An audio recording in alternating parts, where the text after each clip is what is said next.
What's up, everybody? Welcome back to the 50/50 podcast. This is your boy, Illis Demeanor, and I'm here with my co-host. What's going on, y'all? This your boy, West. Today's going to be July 30th, 2023. We got a special guest with us today, Mr. Don Papi, Dark Skin Daddy. Dark Skin Daddy, Don This Papi. is going to be episode 11. Had a big milestone, episode 10. Yep. I do apologize. I wasn't able to make it. Got sick. We are going to bring Chris and Marcus back for episode 12, actually.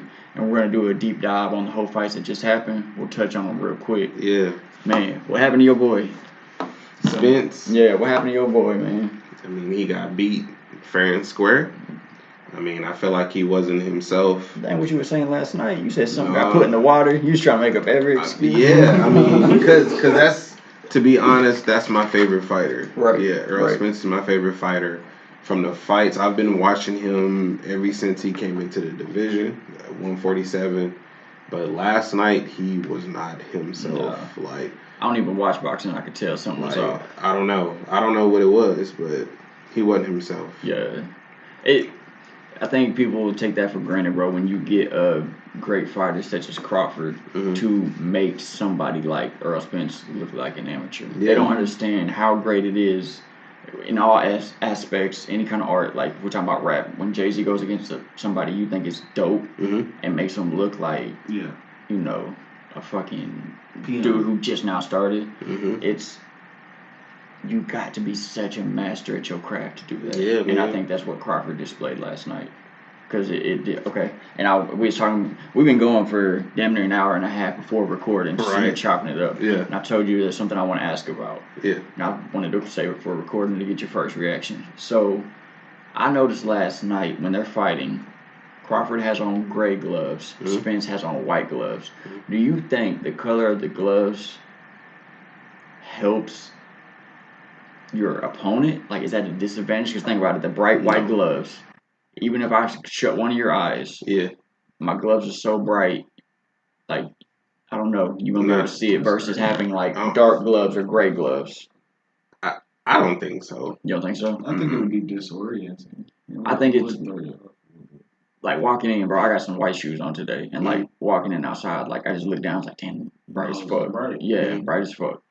So, like, I was wondering, and Spence did have on, like, the bright white gloves last night, and Crawford had on, like, the gray smoky. And I was like, man, I wonder if that plays a role.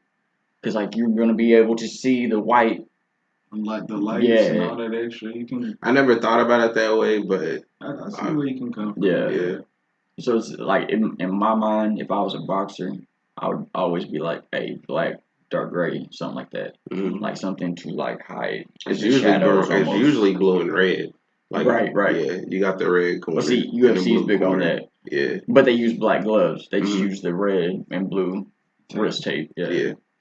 So I was just wondering that last night watching it. I was like, man, because I couldn't help but notice, like, of course, I always look at the boxers' attire because they come out with the flashy whole, like, vest and, Oh, boy, Crawford, he came out with the fishnet on last night or something like that. Yeah. He's from Nebraska. Omaha, Nebraska. And Eminem walked him out, too. Yeah. So See, that's what was crazy. I missed that. I meant to go back and look that up because I wanted to hear the song, and I didn't even... What song did he come out to? Do you know? We couldn't. Was it Lose Yourself? I figured it was either going to be... Eminem collected a check that time. He didn't say nothing besides, and then after that, the song just played.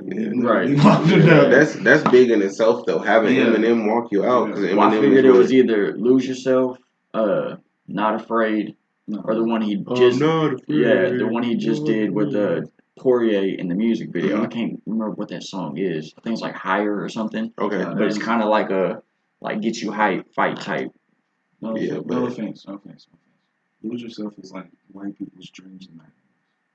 Yeah, I can see that. I see that. No, I see that, yeah. like, I swear to God. Like, when it comes on, like, you better lose yourself. Everybody, Just go to the club, play them separately. Like, this should be a social experience. Play them separately with the reaction. I promise you.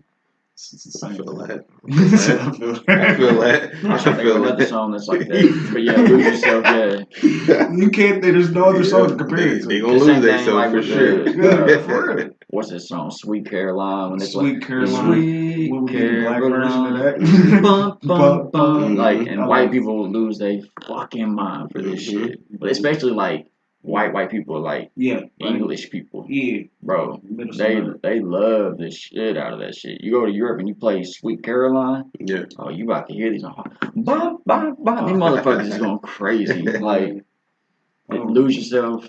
Yeah. I was trying to think of another one. Lose Yourself, Dreams, Nightmares. Dreams, Nightmares. For white people. For me personally, one of y'all, two of y'all best creations, Bohemian Rhapsody.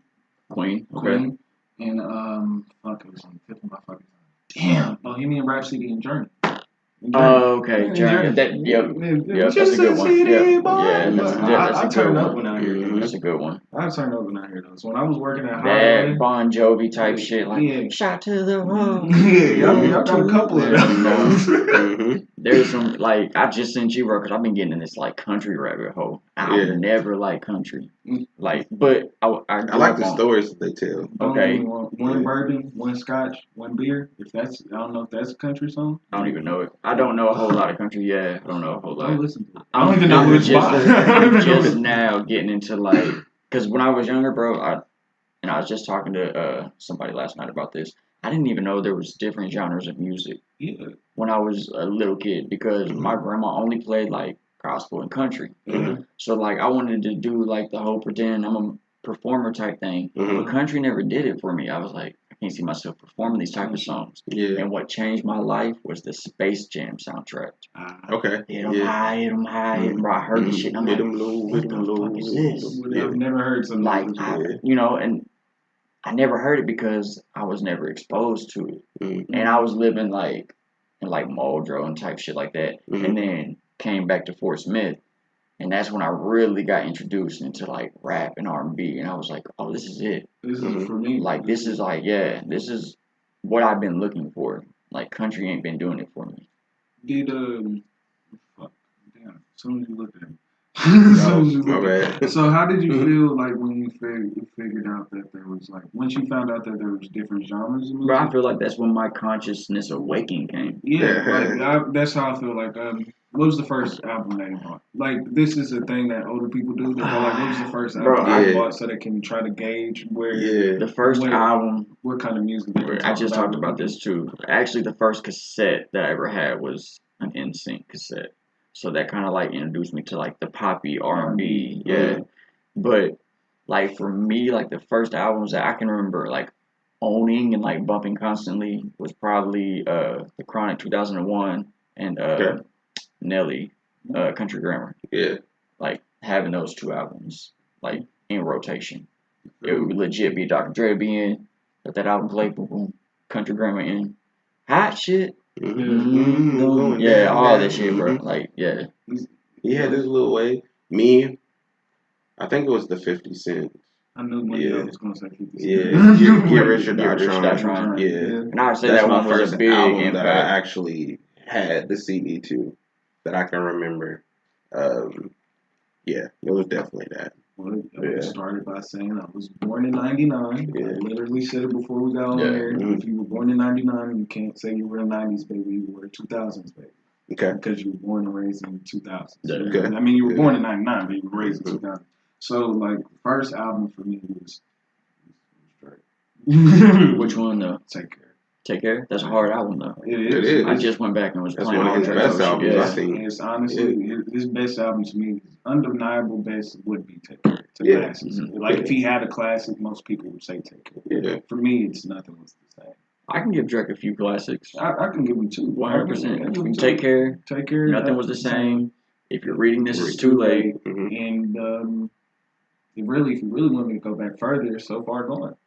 So Far Gone, with Houston, Atlanta, Vegas, with Successful, with the first one. That was like the different wave of Drake. That was the one that just introduced us to Drake Breeze interlude. But you know what I liked actually, and nobody really talks about this. Views, but okay, Views is dope. Yeah. I don't know why people don't give Views the credit. Because if you look at it like this, bro, I have this argument with people daily. I used to have coworkers. They used to disrespect the shit out of Drake. They disrespect Drake. I disrespect Kendrick. That's how it goes. So, just to get like under their skin type shit. Yeah. But even then, I feel like let me just get on my Drake part. But you know, just looking at you're looking at So Far Gone, you're going to Thank Me Later, which is a really forgotten about album that nobody thinks about. It's the one before Take Care. Then there would be Take Care. Then it's Nothing Was the Same. And then it's If You Leave This Is Too Late. Just coming off that 5-album run, like we just said, like 2 or 3 classes. And coming off that 5-album run and going to Views. Oh yeah, okay. People had an expectation that it wasn't met. Like you built this bar already, and this is what we expect from you every time. Just ready to reach this bar. But looking back at Views, though, man, Views is hard as fuck. But looking back at Views is okay. But at the same time, it's like you have bars where Lord knows this is from Take Care. It's a song from Take Care. You had Drake saying. I'm more worried about niggas that's worried about Christmas and August doing things, buy gifts for their daughters, get your cookie, make it shake, and do whatever. Compare it to the bars of so many chains on them that call me chains. That is a whack ass bar, and it's a cringy bar. It's a cringy bar. It is. But I think his first album was like that. There's a lot of like cringy, almost. Yeah, it's a couple corny bars. Not cringy, but corny bars. Yeah. Yeah, and I mean, like, don't get me wrong, bro. If you come from the punchline era, like the early 2000s, I'm pretty sure you can find a corny bar somewhere. There's a corny bar somewhere. Like not Jay-Z, Kanye West going like, "Oh, Mona Lisa, you can't wrong without Caesar." Mona Lisa was making fucking. It was making wrong. It was making wrong, but it wasn't a corny bar. It was a good bar. Yeah, but everybody has. You give an artist a long enough timeline and career, you're gonna say something. I mean, even Biggie, bro. We talked about this. You didn't know it when Biggie when he said, "You look so good, I'll suck your daddy's dick." Oh no, I didn't. You let me listen to that. Yeah, he was like, he didn't say that. No, I was like, bro, no. But that's fucking Richard Pryor joke. That bar came from a Richard Pryor joke. She was like, "Yeah, she looks so good, I'll suck your daddy." Like this was. But to say it in like a rap thing is crazy. Yeah. But also the point that you just said, the reason why majority of people look at Biggie and Tupac's career as flawless is because of the fact that look how long it was. It was like 5-6 years, man. So I think the dying on top of it too, though. Like that's the hype. It always does it. Exactly. I'm pretty sure if they would have went longer. Pretty sure if they would have went longer, we would have found it. They would have got played out. Yeah, they would have got played out. Yeah. But at the same time, if I feel like if Biggie never died, I listened to I Love You More. I Need the Dough. I love the dough. With Jay-Z and Biggie on it the other day, and I was sitting there listening. I was like, if Biggie was still alive, who the fuck is Jay-Z? Well, that's what I'm about to say. Would we have a Jay-Z if Biggie? Would we have a Jay-Z if Biggie was alive? Because like. I mean, Jay-Z is great. Don't get me wrong. Jay-Z is great, but it's just something about what Biggie was doing with them fucking words. Yeah. Like, he was putting them together. He was flipping them. He was making them go everywhere. It's just something about what he was doing with the words. I'm a Biggie over Pac person. Yeah. Okay, so that's a good question. Would we have a Jay-Z if Biggie was still alive? I can look at that from two perspectives. I can say probably not because Biggie was the dominant so good, but I can also look at it from the opposite perspective and say I think Jay-Z would be even better because iron sharpens iron. Steel sharpens steel. Like you have to have the competition. Yes. And if you have white people around you, you'll produce white. Shout out to my guy. I'm gonna tell him this now because I'm very upset with him. I told him this when I seen him. Yeah, you're a hoe. I'm the sixth man. If I'm not respectfully, I'm the sixth man. If I'm not in the top 5, I'm the sixth man. Sick goon. I hate you. Ooh, I remember that. I hate you and I love you. You're my guy. Granted, we did put him on the spot. And he was even hard pressed to answer the question. When we asked him about his top 5, And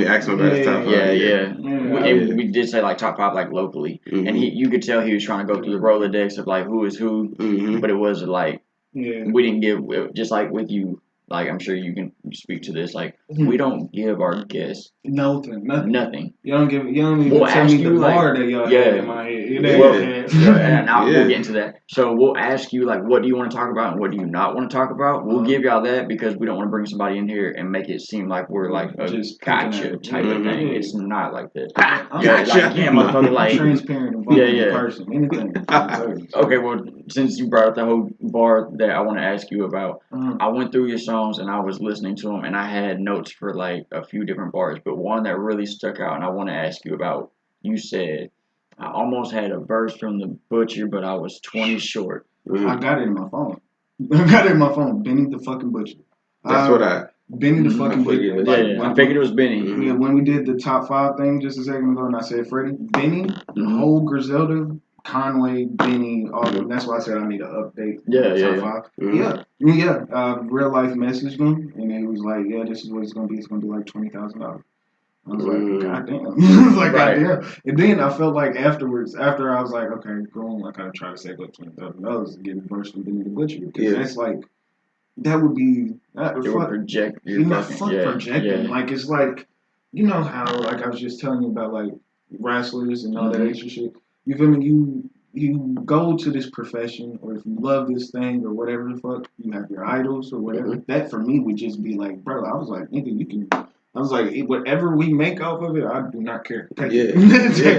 Take it. I don't care. Sure. Just the fact that you're in my vicinity, not even you can email that shit. Yeah. But that we are on a track, we share a track together. Oh my fucking God. Oh my fucking God. And they'll be like, bro, I just started rapping yesterday. Like I just started. How did you reach out to him? Instagram. And he replied. Yes. That's wild. Bro, social media, that's what happens, bro. Westside Boogie reached out to me. I had my favorite rapper. Oh my God. Reached out to me and gave me a price. And I was like, bro. I remember when you called me that day. Because he was like, he was panicking too. He was like, do you think it's real, bro? Do you think it's real? Give it here. Me too. Yeah. Me too.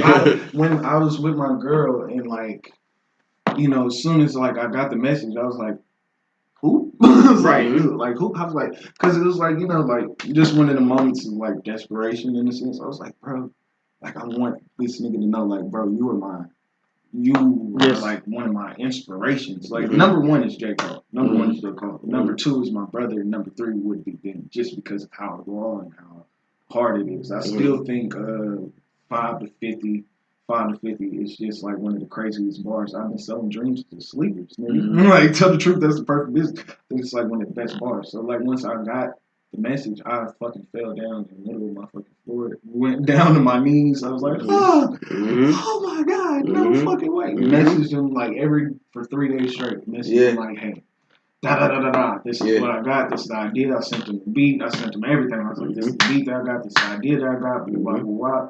And it turned into like fucking, he was like, all right, boom. You know, you give me 500, I'll send you like my tag or whatever. I was like, what do you mean like the tag? Like just like the butcher, nigga, like the butcher, and then posted on your story and shit. I was like, he's like, yeah. I was like, I was like, could you at least be like, you know, like, yeah, my nigga Don Papi or some shit. It's the butcher, Don Papi or some shit, like at the beginning of the intro. Then I just go in when the beat drops or something. It's like, no. You want to co-sign with 500? Yeah, no. Damn. But it's understandable though. Right. Even then after it is, but bro, to come from like, okay, and I get that they're used to dealing with other artists who like have that type of budget where they're like 820 and they're like, oh, I bet here, I'll send it, memo it, whatever, however they do it. Yeah. When they're talking to people like us, like Boogie told me, what was it, 10? I think so. I think it was 10. Yeah. He was like, I'm about to go on tour, but I got free time, so I'm doing deals for people that like I really fuck with, and like bro, I fuck with Westside Boogie. He's fucking fire. Like Westside Boogie, that song with him and Joey Badass. So underrated, bro. He's underrated, bro. Yeah, and Joey is one of my. Yep. He's in that like. If we're not doing the top 5 or whatever, he's definitely at the top of that next bracket, like 6 to 10. For sure, yeah. You feel what I'm saying? Like he's definitely in there. So see, you probably about to hate what I'm about to say, and Sean knows this about me. I can't stand New York rappers. I can't stand them. I like. There is some I like. It's crazy, but I just don't like the New York style. I don't like the New York vibes. If anything, like for me and my dad is music nerd, both fucking music nerds. Yeah. So we send music back and forth to each other, R&B, rap, all this extra. And I ask, there's 2 debates that I ask everybody. First one is just because of the New York bias point, Jay-Z versus Lil Wayne. Now, you know how they have the verses set up where they get a stadium, you know, get the people or whatever. We could not have that in New York because Jay-Z would win regardless. No way. Yeah, because it's home court advantage. It's home court. Not even home court. Not even that. Yeah, it's not even translate to the same. Yeah, you feel me? Because like Lil Wayne wasn't popping up there in New York until Lollipop popped off. And so you got to sit here and he was doing the shit with Santana. Yeah, but I can't feel my face. Yeah, you got to sit here and think about it like, okay, boom. we're Southerners. I would really go like we're in Arkansas. We're really in 25. We're really 24 hours away from New York. Mm-hmm. Drive 24-hour drive from New York, 24-hour drive from Cali, 5-hour drive from Texas, 10-hour drive from Mississippi, fucking 15 from Georgia or whatever. Right. You know me? So we're a sponge. We absorb everything. I'm pretty sure. Talk about this, about our sound. Like, it's a combination. It's a combination of other people's sounds. Yeah. So Lil Wayne beating Jay-Z does not sound not in New York, but just anywhere. You know, it just 20 for 20, 20 songs for 20 songs. It doesn't sound fucking crazy. No. It doesn't. Lil Wayne will destroy Jay-Z. If you have the right 20 Lil Wayne songs, But here's why you can't do it in New York. Okay, say like you have the New York. Lil Wayne. So you have the Brooklyn Nets versus Atlanta Hawks. The Hawks. They still have to play the game. Yeah, Madison Square Garden. The crowd can like kind of influence it, but if we're going off of verses, the crowd pretty much judges the winner. The crowd can't help the Brooklyn Nets score. Mm-hmm. But if they're doing the songs, they can straight up just be booing the Wayne the whole time. Yeah, and I feel like that's the right 20. Where would you do that? Where would you do that? That's where I go. Because it's like you can't do it in New York. You couldn't do it in Atlanta because that's unfair to Jay-Z.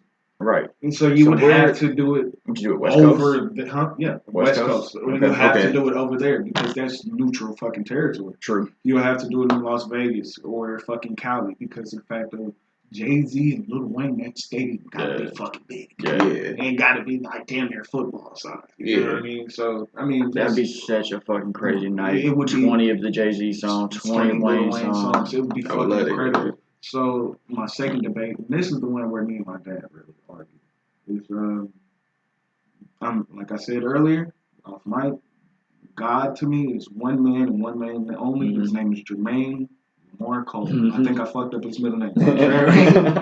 Cole. I think I fucked up his middle name. Jermaine Cole is God. But if you sit there and you think about the verses, this is what I had to realize about doing shows myself. Like it's energy. It's energy. It's pure raw energy. It's how you come to everything. So, and even then, like we just said, the crowd decides everything. I can name you 20, 30 J. Cole songs. But if we do these 3 songs versus this one song, and there's one person that both these people have in common on these songs, the people that I do this versus with is J. Cole and Wale. Now we're debating. Now we're debating. Yeah. Because I'm going to say if J. Cole wins, it's not going to be by like 10. Yeah. It's going to be by like 4 or 5. But how would you? Okay, so how do you do that versus? Are we going off like? We going like radio type shit, or are we going like deep, meaningful type? Exactly, you would think that shit, but it's the whole category. Like you know how the verses is set up, like how that little thing on Instagram, not little thing, but you know how. Yeah. When they do the actual, they'll do their actual discography, music, and all that extra. So you know you have Jay-Z, J. Cole versus Wale in the crowd sense. That's how I look at it. You're not looking at it like. For me personally, J. Cole is going to win all this fucking time. But I think of it like it's a crowd. It's a concert. It's not just me. You got niggas, you got women, you got everybody of all kind of age groups and all that extra. Yeah. Wale is going to win. Yeah, Wale is going to win because of the fact that give me 5 good Wale songs. No role models, no hands. Well, no. I was doing fucking. Could you see this honestly? Could you see no role models versus no hands? Who do you see winning in a crowd?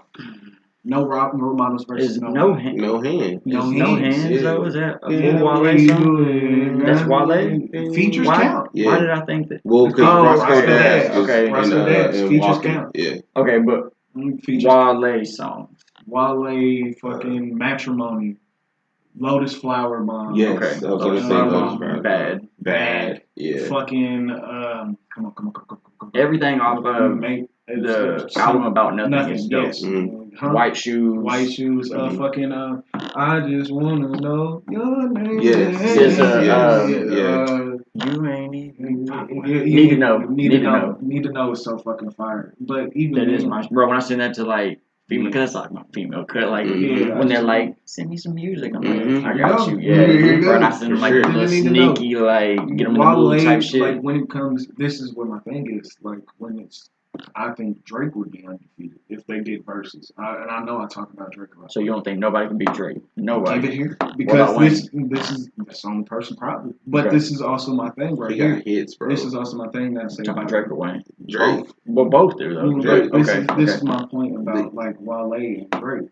Wale and Drake. My point for Wale is the same for Drake.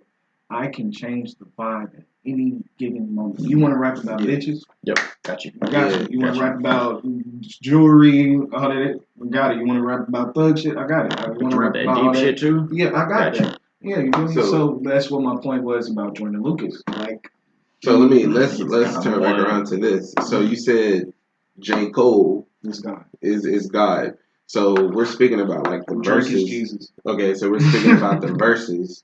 So who would you even match up to J. Cole? To J. Cole in the verses, because Kendrick just like we said, easy. Wale and that's where the debate comes in. And that's where the debate real life kicks off, because it's like, okay, anything because the verses have to make sense. Yes, one of my ex-girlfriends told me like J. Cole is a watered down version of Kendrick Lamar. But I think that's funny as fuck. I don't think that. I disagree. Yeah. But honestly, it's like, I'm mad at Kendrick. So don't ask me anything about Kendrick. Man. But at the same time, what do you got against Kendrick?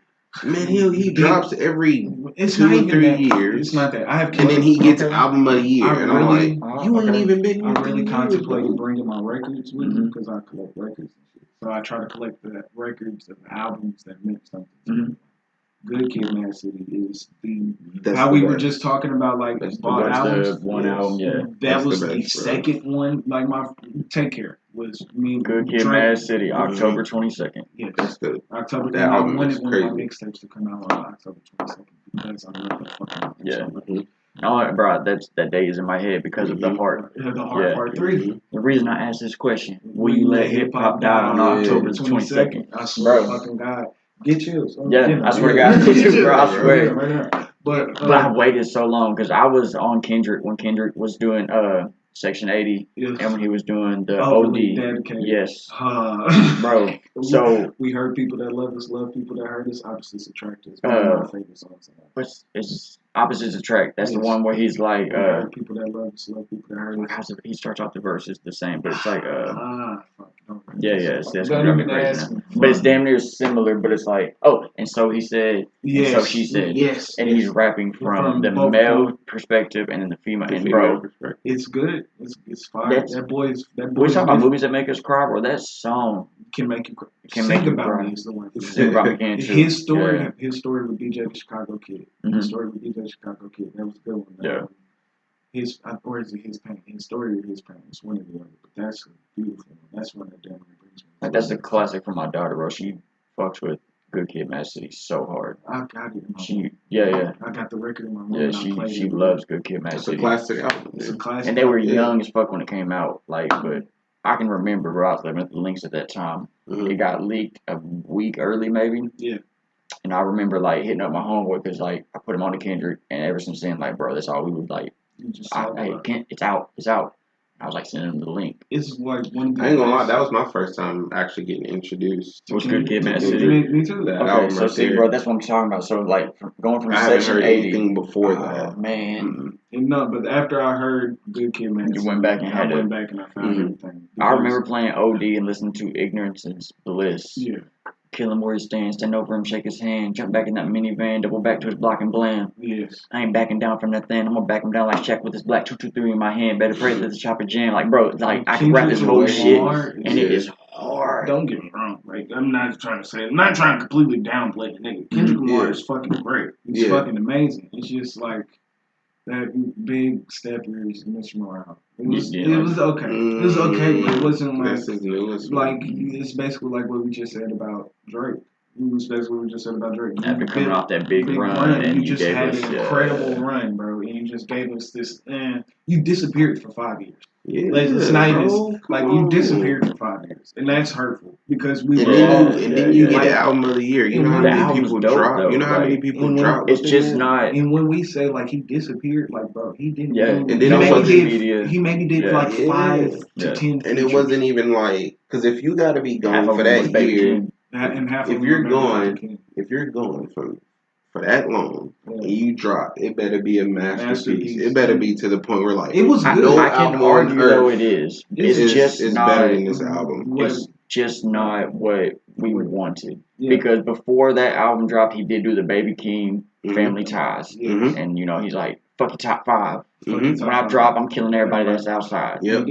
And then he came out with this album, and it wasn't like it was more of a conscious therapy session. Yeah. Okay. It was good. Now here, let me give you an argument for the disappearing and not dropping constantly is it's not good for you. Let me tell you why the opposite can be bad. Look at Ja Rule. Yeah. When him and the 50 Cent thing happened, he was dropping album, and people was like burned out on him. Exactly. So it is good. But you gotta find a balance, bro. 5 years. People. 5 years. That's a long time. If you look at J. Cole's is every 2 years. 5 years is a roll of the dice. You were basically like willing to bet your whole career, like I can go take this break and come back and people are gonna fuck with me. Yeah. 5 years is a long fucking time. Very long time. What was before that? Oh damn. Okay. Yeah, damn. And if you want to be technical, the Black Panther album. The first. Oh yeah. Yeah. I don't know if I count soundtracks. Yeah, they did the whole TDE was Black Panther. Yeah. Oh boy, that was a good album. Black Panther, yeah. For a soundtrack, bro, that's up there to me. That's up there like with Space Jam. Yeah, like Space Jam had no business the soundtrack being that fucking hard. Yeah, you know what I mean. Can't say his name. You know we can't say his name. Right? Who's that we can't say? Robert. Why? Robert Kelly. Oh, okay. Oh yeah. Okay. Okay. Robert. Kelly. Yeah. Can't say his name. Yeah. Pod Piper. I'm sorry. Granted, does that take away from his music? Though? No, I get what you're saying. No, because it's like. But granted, Space Jam album was still hard as fuck. If we was to erase I Believe I Can Fly, we still got hard ass shit, bro. You got R. Kelly. Bro, I tell everybody. I tell everybody. You hear Boosie? Boosie was like, nobody can beat R. Kelly. Nobody. He said nobody. He said nobody. And then they brung up some names like, sorry to cut you off, but they brung up some names like Prince, Michael Jackson. Michael Jackson got to watch. He was like, R. Kelly. R. Kelly. Michael Jackson. Michael's gonna watch him. I was sorry. Remember, I love the reason why I'm not getting rid of R. Kelly is I need love. I can't get rid of that song. I refuse to. Get somebody else to sing it. Yeah. When a woman's Bump and Grind remix. And you just the album was trash. Then you just gotta sit there and think about you just gotta sit there and think about everything he wrote too. Like, bro, it's gonna be hard. Okay, but if we going back to everything he wrote, there's artists out there. There's artists out there who has wrote and been behind the scenes type shit, like The Dream. Yeah, he has so many classics that people don't know about. That he gave to Beyonce, Rihanna, whoever. So like, I could see putting The Dream up against R. Kelly if we're including everything they wrote. Yeah. Dream even has hard. That's how the verses was originally was. It was like anything that you ever wrote, any beat that you ever produced. I was about to say, because how are they going to do the Timberland Swiss Beats? That can't. I mean, granted, they do have. That's going to be fucking crazy. They do have. You think Justin Timberlake coming back? I don't know, bro. You'd be dumb not to if you're Timberland. Okay, yeah, bro. I just seen he did a remix to Coco Jones' "I See You," and honestly, Justin Timberlake's that guy. He's that guy. Still to this day. Him and Timberland are back in the studio together. So I'm telling you, some fire out coming. So okay, let me ask y'all this: Timberland, Swiss Beats. You get to bring 3 artists that you worked with, who do you bring for those? Can you bring DMX back from the dead? Ooh. Because if that's the case, then Swiss Beats. I'll give you. Okay, go ahead. I'll give you that. Swiss Beats. DMX, but we got fucking. Who else do we got? Did he do something? Swiss Beats done a lot. A lot with everybody. Yeah. He did Nas. He did an album with Nas. T.I. almost has a Swiss Beat record on every album. At least one. But argument for Timberland, bro. Justin. Yeah. Missy. Bring the lead back from the dude. It's over. We really have a debate now. Yeah. I don't know. As soon as 4 Page let it come on, bro, it's done. I'm not. Yeah. And Kendrick fucking samples that shit in Blow My High. Yeah. He's like, that's exactly what this sounds like. Yeah. A to the A to the L-I-Y-A-H. Give it up 2 times. Give it right back. Don't blow my high. And then, bro, and then Aaliyah starts playing. He was like, he says that again. He says, this sounds like Aaliyah. Yeah. And then 4 Page Letter starts to play, and you're like, Blow My High is my favorite Kendrick song. Mine is always going to be fucking Smoking on the Fun is dope. Art of Peer Pressure. Art of Peer Pressure is always going to be one of them. I can't tell you. Do you know he changed that? There's a version of that was in the Leap that was like slightly different. Wow. And I'm trying to remember what the difference was. You gotta remember when the Leap came out, it was like 13, 14. Okay. Like when Good Kid, Mad City came out, it was like 13, 14. Yeah. So when the Art of Peer Pressure first came out, he had an actual kind of like he had more to that little It was like a chorus almost in it that he didn't put on the album. And I don't know why, because it was dope to me. And then when I got the album and was playing it, I'm like, oh. The album just bleeds in. So it's a beautiful cohesive story. Like yes. It's like one cohesive story. That's why it does say Good Kid, Mad City. What's it say? A short film or something, or a short movie or something like that. Mm-hmm. Yeah, and that's what it feels like. Yeah, I'm telling you, bro. If I would have brought my fucking records, you would have saw how nerdy I was. The only weak song on Good Kid, Mad City, and this is just personal preference, is Master Splinter's Daughter. I don't fuck with it. We're about to fight. I don't fuck with it. I think the album only because, bro, you went from so like we was talking about Section 80, OD, and then Good Kid, Mad City. On OD, the intro is Ignorance is Bliss. To go from that to Master Splinter's Daughter, that's why I don't. I mean, I can understand by you saying like it's one of the weakest songs, but it's only like minutes and change. It is. But at the same time, it sets up the story. It does. With Shireen and all that extra and him being gone and all that extra. I think it's. I'm not gonna say it was the best or nothing on there. The best song on there is "Sing About Me" to me personally. Yeah, that song is dope. "Sing About Me." I can make an argument. I know that song. Another weak song is "Poetic Justice" because of the Drake feature. Yeah. I was not gonna say.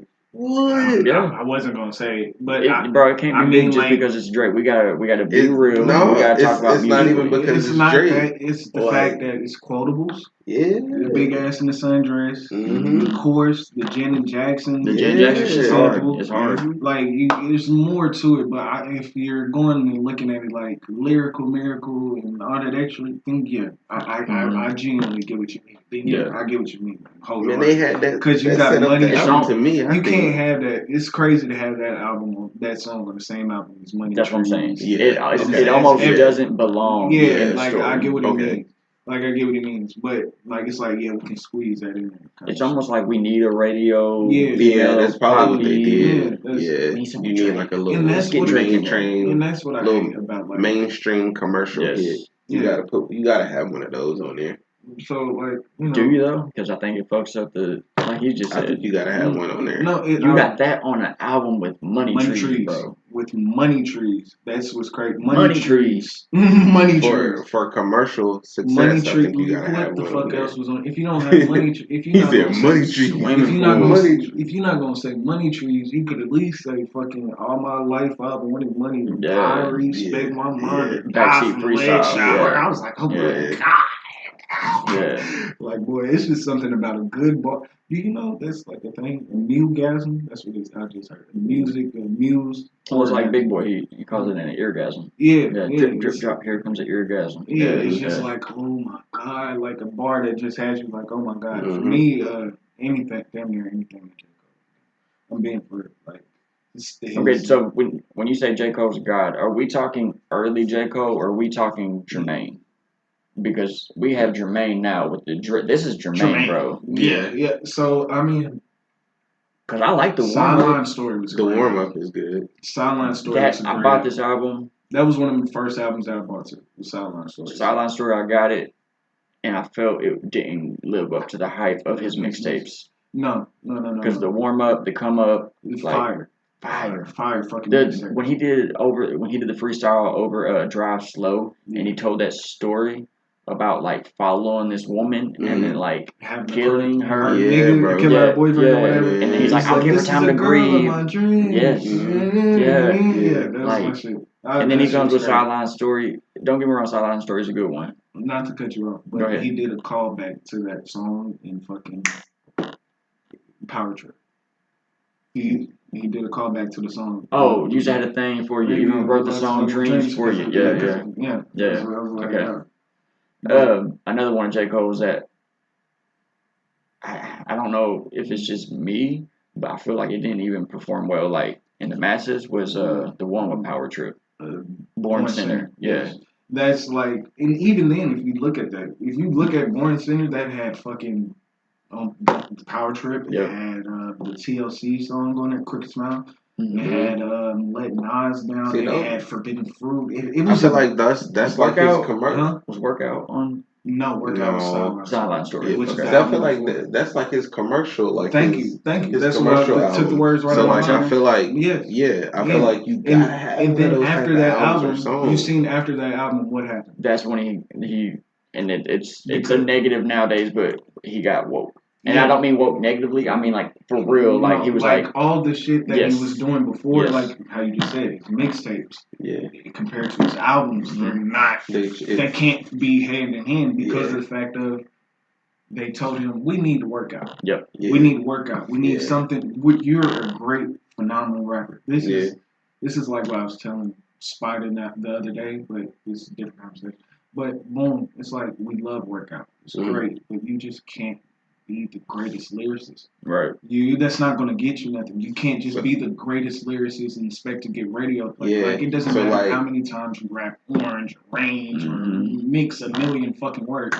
It doesn't matter unless it's like vibey or palatable for somebody to tap their foot to or dance to. Or we got somebody like a Drake. So when you listen to J. Cole, do you listen to those albums like Born Sinner and then be like, oh, okay, let me go back and go to like his early stuff? I would go back to the mixtapes. Before Born Sinner. If I go back to Sideline Story, it's basically to listen to the song Sideline Story. Okay. And if I was to go to Born Sinner, it would be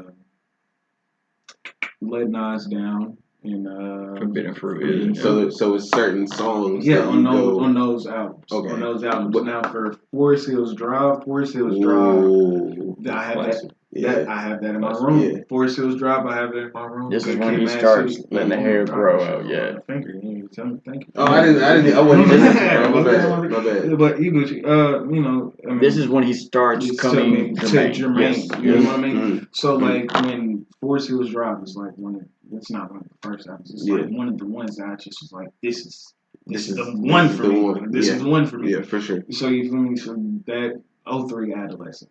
03 Adolescence is my favorite. What about him? What about him? Like as an artist makes him to you like man he's the one. He God. It's cause like it's just like okay. Kendrick is great. Yeah. Like I said earlier, my ex said Kendrick is J. Cole's a watered down version of Kendrick, which I think is blasphemy. Yeah. But it's just like the way that he makes me feel certain shit. Like okay, so I grew up a fucking screw up, time I short, wish there was no damn, wish there was no in love with the baddest girl in the city, I wish you knew all that shit. Yeah. And then how he gets on to his homeboy in 03 adolescence, and he was telling them like, how you looking up to me when I look up to you? You about to go get a degree? I'm gonna be stuck with two choices: either graduate to wait or sell a number two for what, $100 a 2 a week. You think that you would know what to do if you was me? I got 4 brothers, 1 mother. They don't love us. Yeah. If they didn't want us, why the fuck they never want brothers? It's just that right there, which is so beautiful to me. Like I was like, oh my god, it hit me. It hit me like it was like, okay, like I wasn't the most popular nigga in school until my 12th grade year. My 12th grade year is where I fought somebody, and then as soon as I left school, as soon as my mom came pick me up, she was like, we were walking out. She was like, "Did you win?" She was like, "Did you win? You gotta live." As soon as we was walking out to school, some boy was just like, "D, hey," he did like me slamming the video. He was slammed like he was like, "Yeah, you slammed the nigga and shit." I wasn't popping until then, but I related to that verse so much because it was like, okay, boom. Everybody that I looked like up he's to, talking to me, or like I can relate to that. Yeah, like everybody that I looked up to was either, like I said, a rapper, a drug dealer, or just a rapper or a drug dealer. That's really all it is. Like nobody is really just like reach that bar or whatever the fuck you feel me. So that's where I'm thinking. Like when he says graduate, you about to go get a degree. I'm gonna be stuck with my 2 choices. And me and my cousin had that kind of relationship at that time. Yeah. And it was like, nigga, you're about to go to college. I'm like, nigga, you're finna go to college. Yeah. I don't know if I'm finna graduate. I don't know if I'm finna graduate. I don't know what the fuck to do. Yeah. I got to do like 3 sessions in night school. I need somebody needs some weed. I'm on the way. You know what I mean? Like that's what it was. Like so I was like, that's what I thought life was gonna be for. You said something like that in one of your songs. I can't tell. Where you said I'm telling you. I can't remember exactly what the title of the song was, but that was a bar. Like you had said something about like your grades. Oh yeah, Happy Home. Yes. I was like had perfect attendance and still had S. Perfect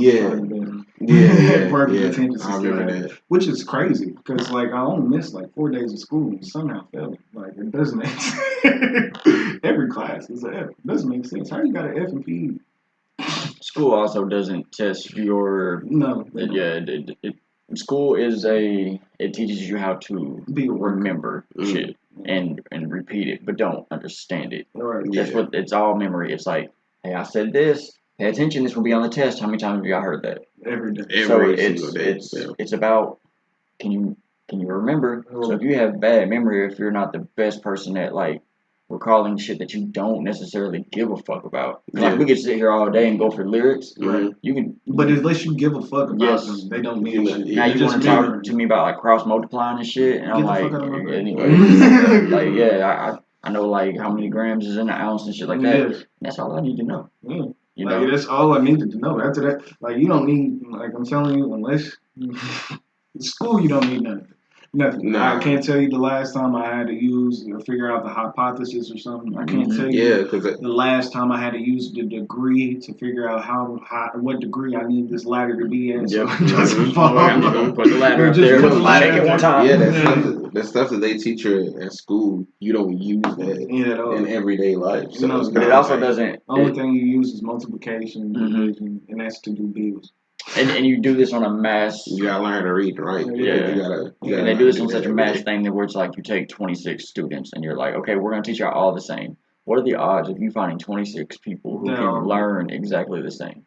No, it's not gonna happen. And y'all already have it set up to this is kinesthetic. This is whatever. This is kinesthetic. This is a hands-on. This is a verbal. This is whatever. Like nobody learns the same already. At the time when you first day of school, they make you do all them tests to make you learn, so they can learn what kind of learning you are. Yeah. See, I think it'd be a challenge, and it would be hard because it would be a lot of funding. But schools should go to each person individually and be like, "What is your strength? Yeah. You like music? Okay, here, let me put you into an engineering type class, like computers. Let me start teaching you software." But they don't. It's always that's actually a good idea. It is, but it's almost like the whole police thing we was talking about. To put more money into it, you would get a better outcome. But because everybody's happy. Yes, and not only that, but then you're making these kids feel seen. It's not saying, "Hey, blanket, I'm gonna teach y'all like this." Yeah. And if you're a square peg, I'm gonna beat you down until you fit in this round hole.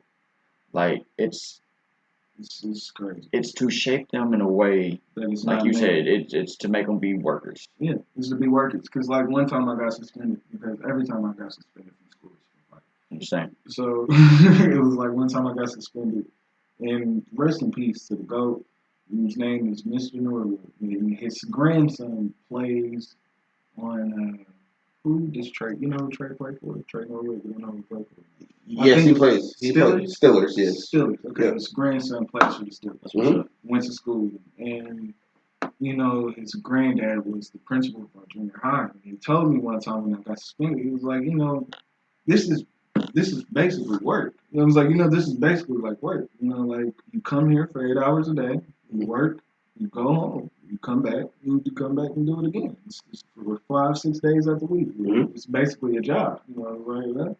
I was like in 8th grade. He told me, I was like, yeah, you're right. It's a job. This is a job. It really is. It's really a job. You wake up ass crack in the morning, go there, 8 hours. Leave. That's another thing. How many kids want to do that? Nobody. Yeah. How many adults want to do that to go to work? No. And then you go back to like when you put all these kids in a room and you tell them sit still, don't move. Yeah. That ain't what a kid is supposed to be. A kid just want to move, bro. They want to be active, and then we give them shit like Adderall and Ritalin and whatever. If I could take these kids up, ADHD pill, baby, ADHD pills and all that extra. If I could tell you the truth, like looking back at it, when I was like in 5th grade, getting them shits, like I've had everything: Strattera, Vyvanse, Adderall, all of them. You feel me?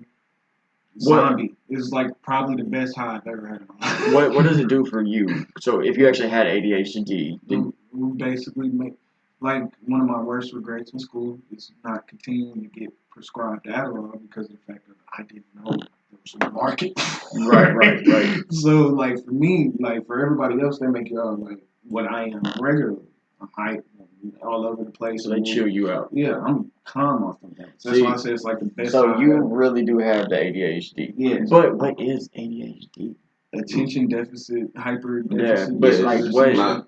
My little brother has it. Yeah, but I'm saying though, it just means you're more active than the average. Why is that negative, and why are we? Because the society that we're living in is supposed to be like you're easily distracted for one. Like me, I can't make eye contact. Well, that's a weird thing too. If people tell me to do it, you almost trigger this thing in my brain to where I'm like, well, I don't fucking want to do this shit. I'm just gonna look down. Like I used to hate when teachers would get in my face and be like, look me in my face. And I'm like, why? I can hear like you. if there was a fly going on right now behind you, I would stop everything I'm doing, talk to you, look and at just watch and continue to talk to you. And continue to talk to you, but the whole time I'm like, all right, yeah, what the fuck that fly? Yeah. But that's basically what it is. Just easily distracted, hyper. You know what I mean? That's all it is. That's how kids are supposed to be. Well, kids are supposed to be energetic and outside and hands-on and exactly.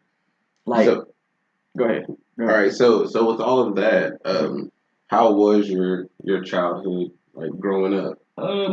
Single parent household, co-parent household, single mom, single dad. So like, boom, when my mom actually started working heavy as fuck. So when she was like going to work at 5 in the morning. You know, most kids don't have, like, co-parent kids, they don't have the privilege to see their father or their other parent as much. I was with my dad, like, damn near almost every fucking time. You get what I mean? So, like, every morning she'll drop me off over there. I'll go there, be there for probably, like, half the week, maybe, because my school was down the street. And my brother, Brian, my other brother, Shamari, and my sister, Courtney, they all went to Kimmy's. And I was at Sutton, and that's, like, right up the street. And it was like, okay, boom, we just walk up to school and that way. Yeah. And that's basically what life was for a while. I mean, I met my brothers and all them when I was 6 years old. I met them when I was 6 years old. Our parents got divorced in 2016. So, but at the same time, you know, it's like, you got to know my whole life. 24. I've known you my whole life. Like, you're my brother. These are my nieces and nephews. It's deeper than what the fuck it is. Step brothers or some shit. You're my blood brother. I love you with my whole body. Yeah. You know what I mean? There's not a step that is in sight or whatever. Yeah. So, you feel me? But, like I said earlier, my dad was a rapper. My dad was a rapper. I've heard him rap very seldomly, but if we were doing the local thing again, he's number one. He would be number one. But does he have anything? Because he's your dad? No, it's not because he's Yeah. You just think he. Is there anything that we can like? No. You don't have nothing out there that we can listen to. No, yeah, I had to catch him. Okay. Different era. He used to write for. He used to write for a lot of people back in the early 2000s or whatever, like locally and all that. My brothers. Let me find out somebody locally getting this shit right. I know. Oh God, Do you mind saying your dad's name? No, my dad's name. Yeah. Frank Campbell, but Young Wright was his right name. I know Frank. Yeah, that's my dad's name. I did not know that, but I know Frank. Now you look at me, you can't see, but I see it now. Yes. I hate that shit, bro. Yeah, that's you gotta think how young he is too, though. Yeah, I'm 24. My dad. Oh yeah, I'm my dad's second child. He had me at 13. Okay. My sister is 11 months older than me. Yeah. So he had her at 12. That boy is not. Yeah. That man don't know what pull out is. He's never heard. I didn't know that was your dad, but yes, I know who Frank is. Yeah, that's my guy. That's my guy. I fuck with him, but I fuck him at the same time. Yeah. I love him, but you know. Yeah. Okay. But yeah, everybody around me was just rappers. The first song that I've ever recorded, I think I was like 9, 10 years old. First song that I ever recorded. The only reason that I had to record it was because my dad wrote the verse, and my brothers Brian and Shamari not the verse, he wrote the chorus. My brothers Brian and Shamari was rapping, and that was supposed to be them, and I was just sitting on the couch eating chips. And Dad was going through it like 5 times with Brian. He was like, "I'm a 5-star general." Pussy niggas pitiful. That's all you gotta say. That's all he kept saying to Brian. Like, that's all you gotta fucking say. It's not that hard. Yeah. So I'm on the couch. I'm like eating chips and shit. And I was like, I'm a 5-star general. I was like, I'm a 5-star general. No. Pussy niggas pitiful. And he was like, come here. He was like, come here. Come here right quick. And he put me in there. And like, it's like one of my first memories of life. I don't know why. Like, but it was like he's like, I'm in there recording it. And he was like, hold on, I gotta go put on, like, I remember hearing him go, like, hold on, I gotta go put on my stern voice because I kept fucking it up. Yeah. It's like, he came in there, he was like, son, you just said it like this. This is how you gotta say it. But it's different when you turn the mic on. And so, like, we was doing that, and my brother Brian was just standing in there with me. I get my fucking mouth wrong. I'm sorry. I'm rubbing my shit like I'm doing coke right now. Bro. Yeah, that's basically what it was. Like, it was like, that's what it was. The first song I ever recorded. Don't even remember how I remember half that shit. Don't even remember the verse, none of that. But that's how it started for me. Okay. How did you come into Don Papi? It was an Instagram name. It was my Instagram name. It was my old Instagram name. And it was really like a joke. It was really a joke because it was like, okay. Now you look at the elements of rap and all that extra. Everybody has like crazy fucking names. Yeah. Everybody has crazy Sleazy World Go. Yeah. Juice World. Yeah. XX Tentacion. Yeah. You feel me? Little Uzi Vert. Like, you feel me? Like, everybody's just coming up with different. I thought the wildest shit that I heard was fucking Waka Flocka Flame. Yeah, Waka Flocka Flame is Waka Flocka Flame. Bro, when I first heard Otis do it, like, it was a joke to like be like, Walker, Flocka, Flame, Walker, Flocka, Flame. Like, but then I was kind of like, damn, it's not kind of hard though. Yeah, and then once Wayne did the fucking remix or the freestyle of it, and then he did Go Hard in the Paint. It was. Walker Flocka Flame did a little. He had a little run. Yeah, he did. He had a great little run. He definitely got woke in the sense of like. Yeah, he's a. What did they say he was? A humanitarian or some shit? Got a degree for something. I believe it. Yeah, like he went vegan and everything. He was like, I was eating bad. Like, yeah, you see him. You see him like he don't look the same that he used to. Right. It's just something about getting rich. Your skin clears up, you lose weight. It's all about what you have access to. If you have access to good food and health care and nutrition and like skin regimen, like I go with it. Yeah. Like you going, it's going to like reflect. It's called oh yeah, she WNBA. What? No. WNBA. It's like, for real? Let me go get a fucking autograph. That's surrogate dunk though. No. Local sister. Yeah. So all right. So did you put out any music before like the rapper thing? Mm-hmm. No. Okay. When did you first start like taking it serious? Like saying like, man, I want to do this. Me and my homeboy Drew. He would just come over and we would just throw like we throw some beats on. We freestyle, all that extra. And like I said, I've had family that's like every male family member I have is a fucking rapper. It's annoying. Did you feel like pressured? Yeah, because my brother Brian, he's if you listen to the mixtape, the Bliss song, the song Bliss, the guy named Problematic or whatever. Yes, that's my brother. Okay, he is like how I hold this high regard for J. Cole is how I hold him. Okay. So it's like real lyrical storytelling. Yeah. So this man can rap about a cup of coffee.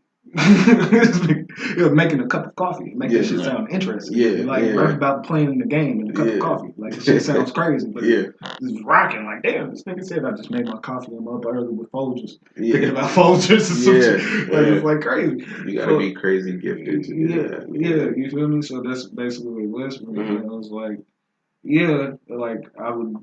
Initially, how I just always loved music, so they never stopped rapping in life. I stopped. I was like 10. Who cares? So you feel me? Like I would just find my brother beats. That's how it was. I originally was not going to be a rapper. I was going to make beats. Like I was real life going to make beats. I still have the fucking Akai mini solo at the fucking house. You know what I mean? He's just put up in the fucking box. He's just put up in the fucking box. But that's how I originally wanted to start. And beat making is different kind of thing. You really had to get on it. I really just thought like, it was like the videos, like the niggas just sit there and pop, pop, pop, finger fucking pad. No, you barely even use it. And beats per minute. There's all kinds of shit. You barely even use that at all. So it's like, okay, boom, whatever. But that's how it originally started for me. So it wasn't until like 2020 or 2021 or 2021 now I was just like, okay, cool. In which majority of rappers, I had a late start because majority of rappers have been rapping since they were fucking 16 or fucking most of them were like teenagers or something. Like you feel me? I started rapping it like seriously at 20, at 21. But that's still young though. It's 3 years. Still young. Yeah, but knowing your story though, like with your family, like everybody rapping and stuff, and you being around it, it's eventually you kind of got like me from the outside looking in, I'd be like, he kind of got the upper hand because like you've been around it so much, your dad, your brothers, uncles, you know what I mean? Yeah, your uncles. So you like it's like nonstop. Like it's like every male. Like if I was to introduce you to a male in my family, you would be like, yeah, this is a rapper. Yeah, I'm rapping. This is what they all be like. Crazy. So me and my homeboys. Shout out to them. I said I would do this for them every fucking time. Yeah. Every time I get a camera or a mic in my face. Shout out to Hush, Drev, Prophet, and KO, and Sick. Because Sick is Batman. Sick does not like it when I call him Batman. Okay. Because that's how I look at him. Like, you're Batman to me. I'm Robin. Like, I'm Robin because, like, besides that. Anyway, like me and my homeboys, we were going to start a group together. And that's how it originally started. We were going to be like the Four Horsemen, the greatest tag team in all fucking wrestling. I'm Ric Flair. Y'all, nobody came to see y'all. But nobody even remembers who the fuck Arn Anderson is. Unless you were just watching wrestling. Unless you were just watching wrestling as a kid. Nobody can name you the Four fucking Horsemen besides Ric Flair. But anyway. Yeah, the Four Horsemen is what it was going to be, and everybody rapped different from each other. Like, I have my whatever the fuck. Drev has, like, this trappy kind of... I can't give you a rapper to give you a reference, but I could give you Hush. Hush can do fucking anything. Like, you can put any kind of beat in front of this man's face, and he's going to go. Well, off the top of the brain. It's a hit or miss. He hits. It's a home run. If he hits, it's a home run. But if he misses... It's a miss. You know what I mean? But if he hits. Prophet, my cousin, he's more than one of them lyrical miracle storytelling kind of ones. Earl Sweatshirt. Okay. Earl Sweatshirt. I know he's gonna take that disrespectfully, but it's like Earl's dope though. Earl is dope. You really have to sit there and listen to Earl. Like, you know what I mean? Earl is dope, but his voice is like monotone. The flow is monotone. The beat is drumless or something like that. You get what I mean? So that's the. Then you also compare him, or you have him next to a Tyler the Creator, and it's like he's fucking magical. Yeah, he can be like fucking magical. You just need to find. It goes back to the iron sharpens iron. I believe that. Like you have to have dope people around you if you want to be dope. That's how I feel about like feel about Sick. I feel the same way about all of them. Like I feel. Did I say KO? You did say KO. Okay, yep. KO is he's the fast rapper. Yep. But KO has like when I met KO, it fucked me up because of the fact of like we've all known each other since kids, but when I was reintroduced to KO, like, you feel me? He's been rapping since I've known him since he was a junior. Yeah. So it's like he doesn't write down nothing at all. I wrote, but here recently I haven't been writing because I met this nigga. And the reason why is because he will send me a verse in like 45 minutes. And like probably less. There's something beautiful about not writing. And I've talked to us about this. When you write, and if you've got somebody who is, especially when they first start out, if they write their verse down and you put them in the booth and you tell them to go, I can almost hear you reading it. And you're reading it instead of letting it flow through you. Exactly. And so I always try to tell people, like, if you want to write, cool. But when you go in the booth, you have to don't take that with you. You memorize it. Let it flow through you. Ride the beat. And that's something you can't teach people. No, you cannot. There's only one person, me personally, only one person I've actually seen like record without writing anything, and that's Oslo, Brandon. Okay. Like and when they do it, it's like it's magical. It's magical, man. Like like how are you you're literally. All right, keep that right there. That's how we did beats. All right, bro. And then they'll just be like, and I'll be like, what the fuck? You're like, what the fuck? Like, what are you on right now? Yeah, he can literally do 8 bars and then turn back around and like repeat it over and then be like, flip them, and then be like, all right, keep that part right there, take this part out, and then turn the beat on, and I'm gonna start right there. And I'll be like, what are you on, bro? Like, what are you on? It's like, how do you even remember what you just said? It's like a Kobe mentality. Yeah, like I gave you a topic that you didn't even know that I was going to give you, and you that's made why a whole not song writing helps, though, bro. Exactly, because like when you're writing, when I suffer from both, I got to the point where I can't write anymore. Like I can't sit down and write no more. So it's just like, okay, it's just because when you're doing the freestyle thing, and I'm not even a freestyle. I can't freestyle to save my life. So I sit there and I listen to the beat for a good hours, for a couple of days. Yeah, so you said the same shit. I don't believe it. I think if you can rap, I think you can freestyle. I believe it. You can. It's just like, for me, I'm in my head too much. Like for me, when I first started writing, my nose was itching like a motherfucker. But it's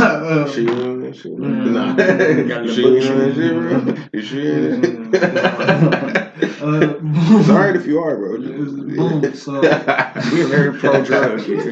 It's alright if you are, bro. Pro drug and very pro drug. So it was like, fuck. What the fuck was I saying? Talking about writing. Writing, yes. Okay, so when it was just writing and all that extra, it's so hard to go back to writing. But it's just like, just sitting there and thinking about a bar, be like, okay, boom, this is good, this is good, this is a good one, this is a good one. From writing, you just feel like you're trapped.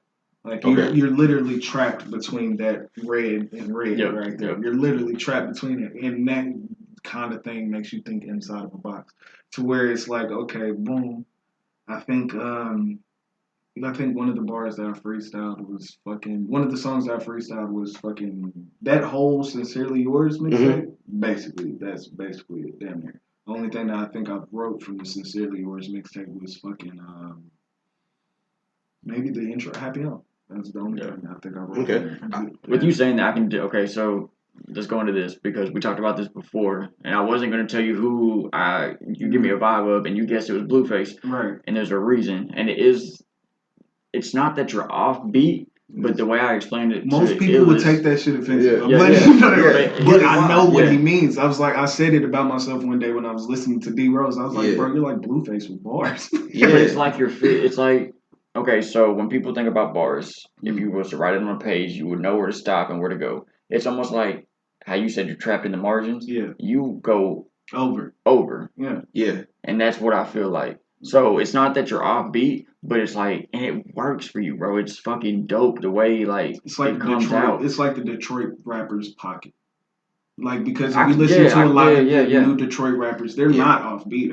They are, but they are. It's like the certain pocket that they're rapping. It's almost fitting more words in the line. Yeah.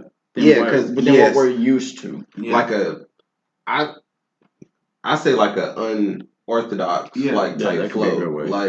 Like you, It's like you how on beat, you're off beat, but you're on it, but it's like you catch it, like you get off beat, and then I'll catch it, and then you'll catch it, and then I'll come back, and then come back. Yes. But now that you say you don't write that, and it's very I can definitely see you're letting it flow. D Rose is.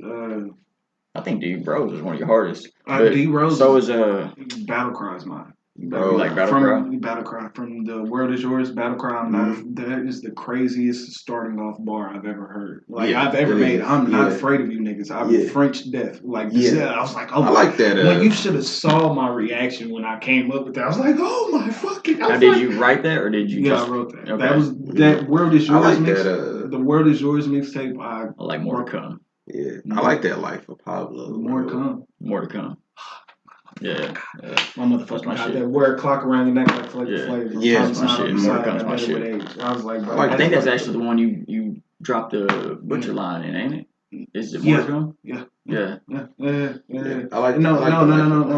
Yes, it is. That's where I dropped the butcher line, but I referenced the Benny shit when I did Happy Home, when I did I can turn 5 into 50. Where would I go with no instruction? Plug house, make it rain and not drop. But when you're talking about the 20 short, that's in that one. But the one where it's like I can turn 5 into 50. Where would I go with no instruction? That's Happy Plug Home. house is Happy Home, and those are just like Benny the Butcher song references. And Happy Home is off Sincerely Yours. Okay. And, why do you have your comments turned off? I didn't even know. I didn't even know that. Because we was talking about that too, like. And I didn't know if you was doing it because you was like, man, I don't want to see the hate. No. But I think you would get way more like, bro, because like when I'm going through and I'm listening to them, that's the first thing I want to do is go to the comments and like put a bar down that you said and like fire emoji. But then like all the comments just turned off. I didn't even know. Like, bro, like when I'm telling you, I'm one man management.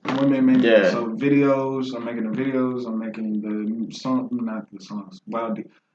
Wild D, love you. Yeah, sorry, I forgot to mention. Shout out to Wild D. I love you, my God. Wild D sent me a verse about a year ago that made me clutch my pearls. Yeah, Wild D is crazy, me just go like, oh my God, like oh my God. He's gonna flip on, bro. Like, and anytime he drops something, like I will immediately go and listen to his shit. Wild, I had to say that. Wild bro.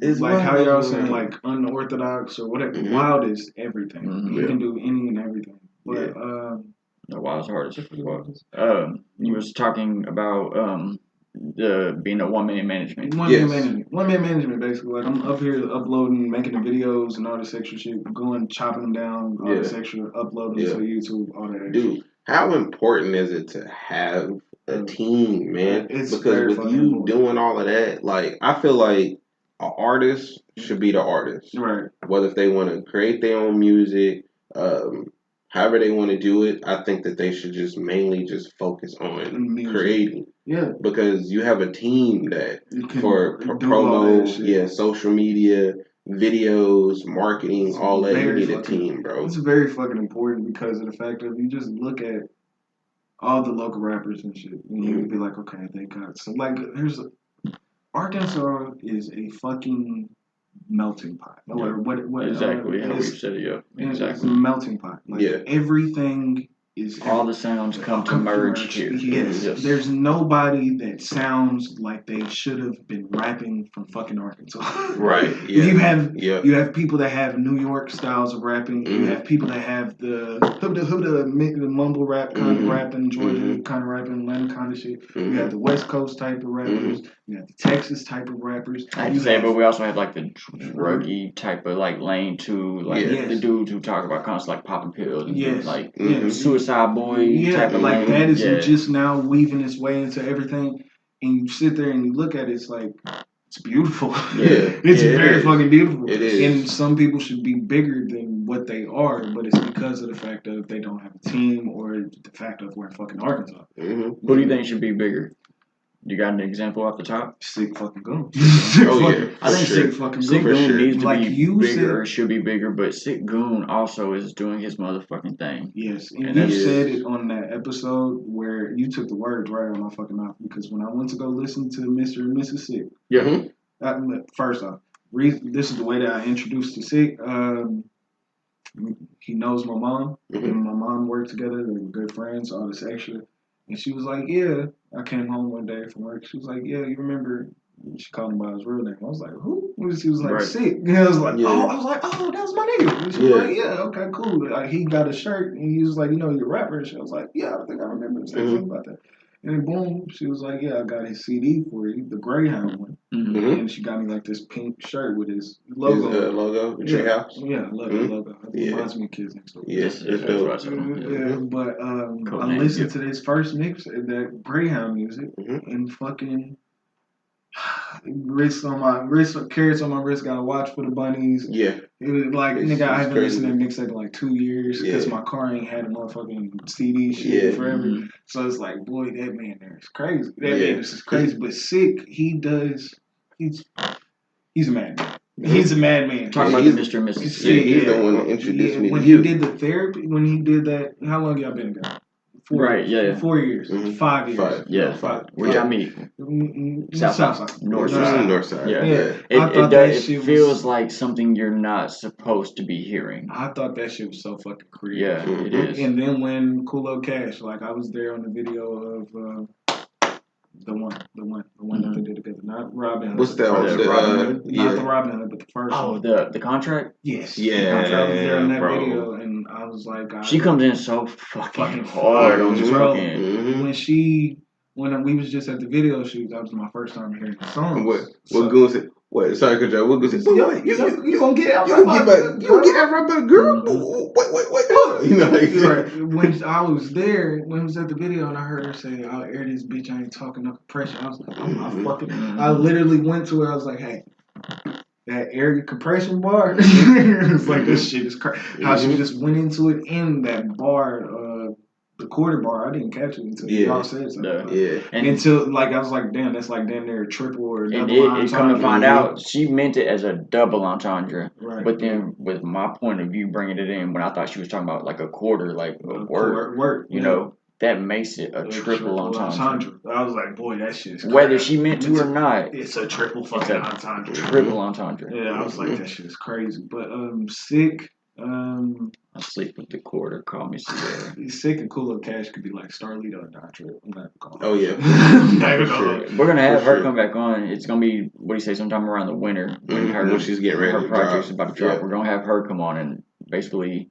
He's gonna come on with her, but he's gonna let her, have her shine. Yeah. And man, like that is, I knew her before like music shit, right? Like just like school, like we didn't go to school together, but like we had mutual friends in common. Right. So like that's how I knew her. Okay, like I knew her like personally, and then once she got with Sick, and then they started. I thought she was just doing music videos with them, like being like the model. She's everything. And then I start hearing her rap. I'm like, holy shit, bro! I think we're harder. Like the environment that rap is. I think like we're harder on women and white people. For sure. Like women for sure. Women for sure. Women are coming up. That's what it is. Man. But like white people, we're very hard on them. Like we are very hard on white people when it comes to rapping. But there's a lot of good white rappers nowadays. But there's also a lot of white rappers too. Yeah, that's where it gets like the oversaturated comes in, and you're like. Another one, like a fucking DJ Khaled. Nah, bro, it's good though. But if you're good, you're good. I feel like there should be because then we get white rappers like Tom McDonald, Mac Miller is probably the GOAT. Do you know who Tom McDonald is though? No. Yes. Okay. Tom McDonald is hard too. Like as fuck. I hate that motherfucker. I like never heard of him. Can't stand him. He's the dude, tattoos all over his face, long fucking hair, with the fucking contacts. I like tattoos all over his face. Got the fucking twist or box braids. Yep. No, that's You talking about? No, that's not Tom McDonald. I know who you talking about. I can't think of his name. It's right on my tongue, but I can't. Tom McDonald has But I mean, like, the best white rapper for me. No, that's the motherfucker. Yeah, that's him. That's him. That's what I'm talking about. Yeah. But no, I think the best white rapper to me right now, currently living, Russ. I can give it to Russ. Russ. I can give it to Russ. Russ is not afraid of y'all. He's not afraid of y'all. He rap with the best of y'all. He rapped with Jadakiss. He rapped with Kanye. Conway. He rapped with He's also one that does like a Tupac thing though. He records at least one song every day. Yeah. Russ was in. Okay, he's an independent machine too, okay, bro. And going back to you saying like you need the team, machine. Russ does it all. He'll do the beat, the marketing, everything. If you got the connections to where you do everything yourself and you can get it out there to the masses and stuff, no problem. Then there's no problem. But if everybody has that access, honestly, but everything being online, bro. I mean, but it's the same. You may not have the eyes like that somebody does, but that's what you need because I'm talking about getting it out to the mass. Think about how when we was coming up to get our music out. What'd you have to do? Sit out there with the CDs, hand to hand, this shit. And it's different nowadays. Yeah, so getting it out there, like getting you the equipment, recording it. If you're doing a beat, making a beat, getting you the microphone and putting it out to the internet, that's easy. Anybody can do that. But getting it out there to groundwork, like getting it out there to your fan base, actually find the people. That's the hard part. Bro. I want to talk to you about that. So when I go, because I had to have Sean send me your stuff because I'm looking through YouTube, Instagram. Yeah, it's not that much. I can't find Don Papi when I search you. No, I found like an Arabian guy, Mexican guy one time. Yep. Like, so that even on Instagram too. Like I was looking hard for Instagram. Yeah, him, Hebo. It's my Instagram. So that goes back to for what I think is it goes back to marketing. Yeah. Because I had to do a whole branding with my stuff when I first started rapping because I was going by Young Boss. Mm-hmm. When you type in Young Boss, a bunch of stuff pop up. Rick Ross is the most, of course, the most recent. Yeah. So he pops up. So then people was like, "Hey man, where can I find your music? I can't find your music." I'm like, "Put in Young Boss." They can't find it. So you got to think of something that's because you were talking about all these names like Sleazy World Go, Lil Uzi Vert, and it makes sense that like. That's about your branding. Marketing, branding. That's how. Because if you put in Don Papi and other stuff pop up, they're like, I'm getting so much. I'm just I thought about Danny Phantom. Long time ago, I thought about Ben 10. I thought about changing it. I don't think you should change. I think Don Papi is exact, bro. Because Don Papi is you. It's you. Yeah, it's you. And you you need to stick with the Don Papi dark skinned daddy. Yeah, that's what I used to come out. He says Papi the Don. No, because there's a Pastor Papi the Don or Pastor Papi Don. When you said Don Papi, the dark skinned daddy, poster child for fucking big dick niggas raised by their mama, bro. 3000. That shit. That's where I was like, okay, when Andre 3000 did Life of the Party, I was like, boy, that bar was so crazy. It was like Andre, the poster child for big dick niggas raised by the mother. I was like, yeah, I love that verse. I love that verse. Bro, he said that shit, and that shit had me rolling. And I was like doing like parodies of it. Yeah. I was like, West Coast representative for every short dick motherfucker raised by his grandma. Like, I just being funny as fuck. Like, it's a short dick motherfucker. Sure. Bro, you dope, bro. Like your style, just like I said, it's different. You got like that unorthodox type style, but then you get where you kind of like, you definitely slip on. Yeah, like you doing your thing. I feel like iron sharpens iron. Yeah. I feel like my best music. I talk about this nigga all the time. I'm saying his name for the 5th time. It's gonna pop up one of these days. He might call me today. Sick. I feel like I make my best music with Sick. That's crazy because I feel the same way. I don't know if I told you that. It's the energy that like he my has. best. It's the energy that he has, but he knows like I'm very like. There's this thing called rapper ego. That's what I call it. Like I'm a barbershop psychologist. Okay. I have a psychology degree. I'm a barbershop psychologist. So the way he was saying that, like barbershop psychologist. So it's basically like you feel me. There's this thing I call it rapper ego. You feel me? It's where we have that machismo of like, nigga, I'm the best rapper out here. You feel me? And I suffered from it. Like for the longest, like for that first mixtape after I did your show, and I was gonna do the second one, Randall the entertainer, he came up to me and he was like, Barman. We was in the store. It was like Mr. Barman. You feel me? Like Mr. Barman. You feel me? Like my first time performing, I really appreciate it. I really appreciate it, like for real. Because without you doing that shit, I probably wouldn't have done more shows. But you came up to me and was like, bro, nigga, you did good. Yeah, you did do good. He was like, bro, you did good. Like after like the first song, I could tell you was kind of like nervous. But then once you got to like that second song, he was like, you start feeling it, and then after that, bro, it was good. It was good after that. And your second show, I think was better than the first. Mm-hmm. But the second show, I think that was one of them first couple ones. Yeah. The first two or the first three or wherever. Mm-hmm. I think that was where it was like, okay, we got it. You got to learn. Like each time I came from it, I was like, okay, write this down. Right, take notes. Be like, okay, they respond well to this song. Okay, they like this one. They don't like Heavy is the Crown. Yeah, Heavy is the Crown. I don't know why you decided to perform that, but hey, like Segun was the one that introduced you to me, and he was like, "Hey man," he was like, "I gotta do it. They call me Don Papi. Like he dope. You know how he tell me he dope, bro. You gotta." Yeah. And then I was like, for real. And then I heard one of your songs, and I was like, yeah, he is dope. So then doing the show, I was like, man, I'm getting everybody 20-minute slots, bro. I was like, you could do 5, 6, 7. You can do a whole album with 20 minutes. He was like, 20 minutes, man. He was like, damn, bro. And then we was looking for somebody to fill up a slot because somebody actually, there was supposed to be someone to perform before you, right? But he didn't show up. I was like one of the first ones there. Mm-hmm. So then, like, Goon was like, hey, bro, like, Papi there. Because he calling me, I'm asking Goon, like, where you at? He was like, I guess they was in Fayetteville. He was like, man, I'm on my way. And he was like, is Papi there? And I was like, yeah. He was let him go, man. If he there, like let him go. And then remember I asked you because you was like, hey, bro. I was like, you up next, and you was like, huh? Well, he said, give me a second, bro. Give me a minute. Yeah, he said, give me a minute, bro. And I said, you want to go like you first, and he was like, first? Yeah, you was like, all right, man. I was like, this is my first time performing. Yeah, you tell me on first, bro. I told him, give me a minute. I literally was like, all right, bro. I was like, I'm not finna perform sober. So now it's like a regimen, and because of that, I have like a real life regimen. I won't drink dark liquor before I perform. like I swear to God, like I don't know what it is. Dark liquor makes me sloppy. It makes me everything. Clear liquor, core, in the right word, so plain Jane. Mm-hmm. Core turns you into a whore. So the core liquor is what we had.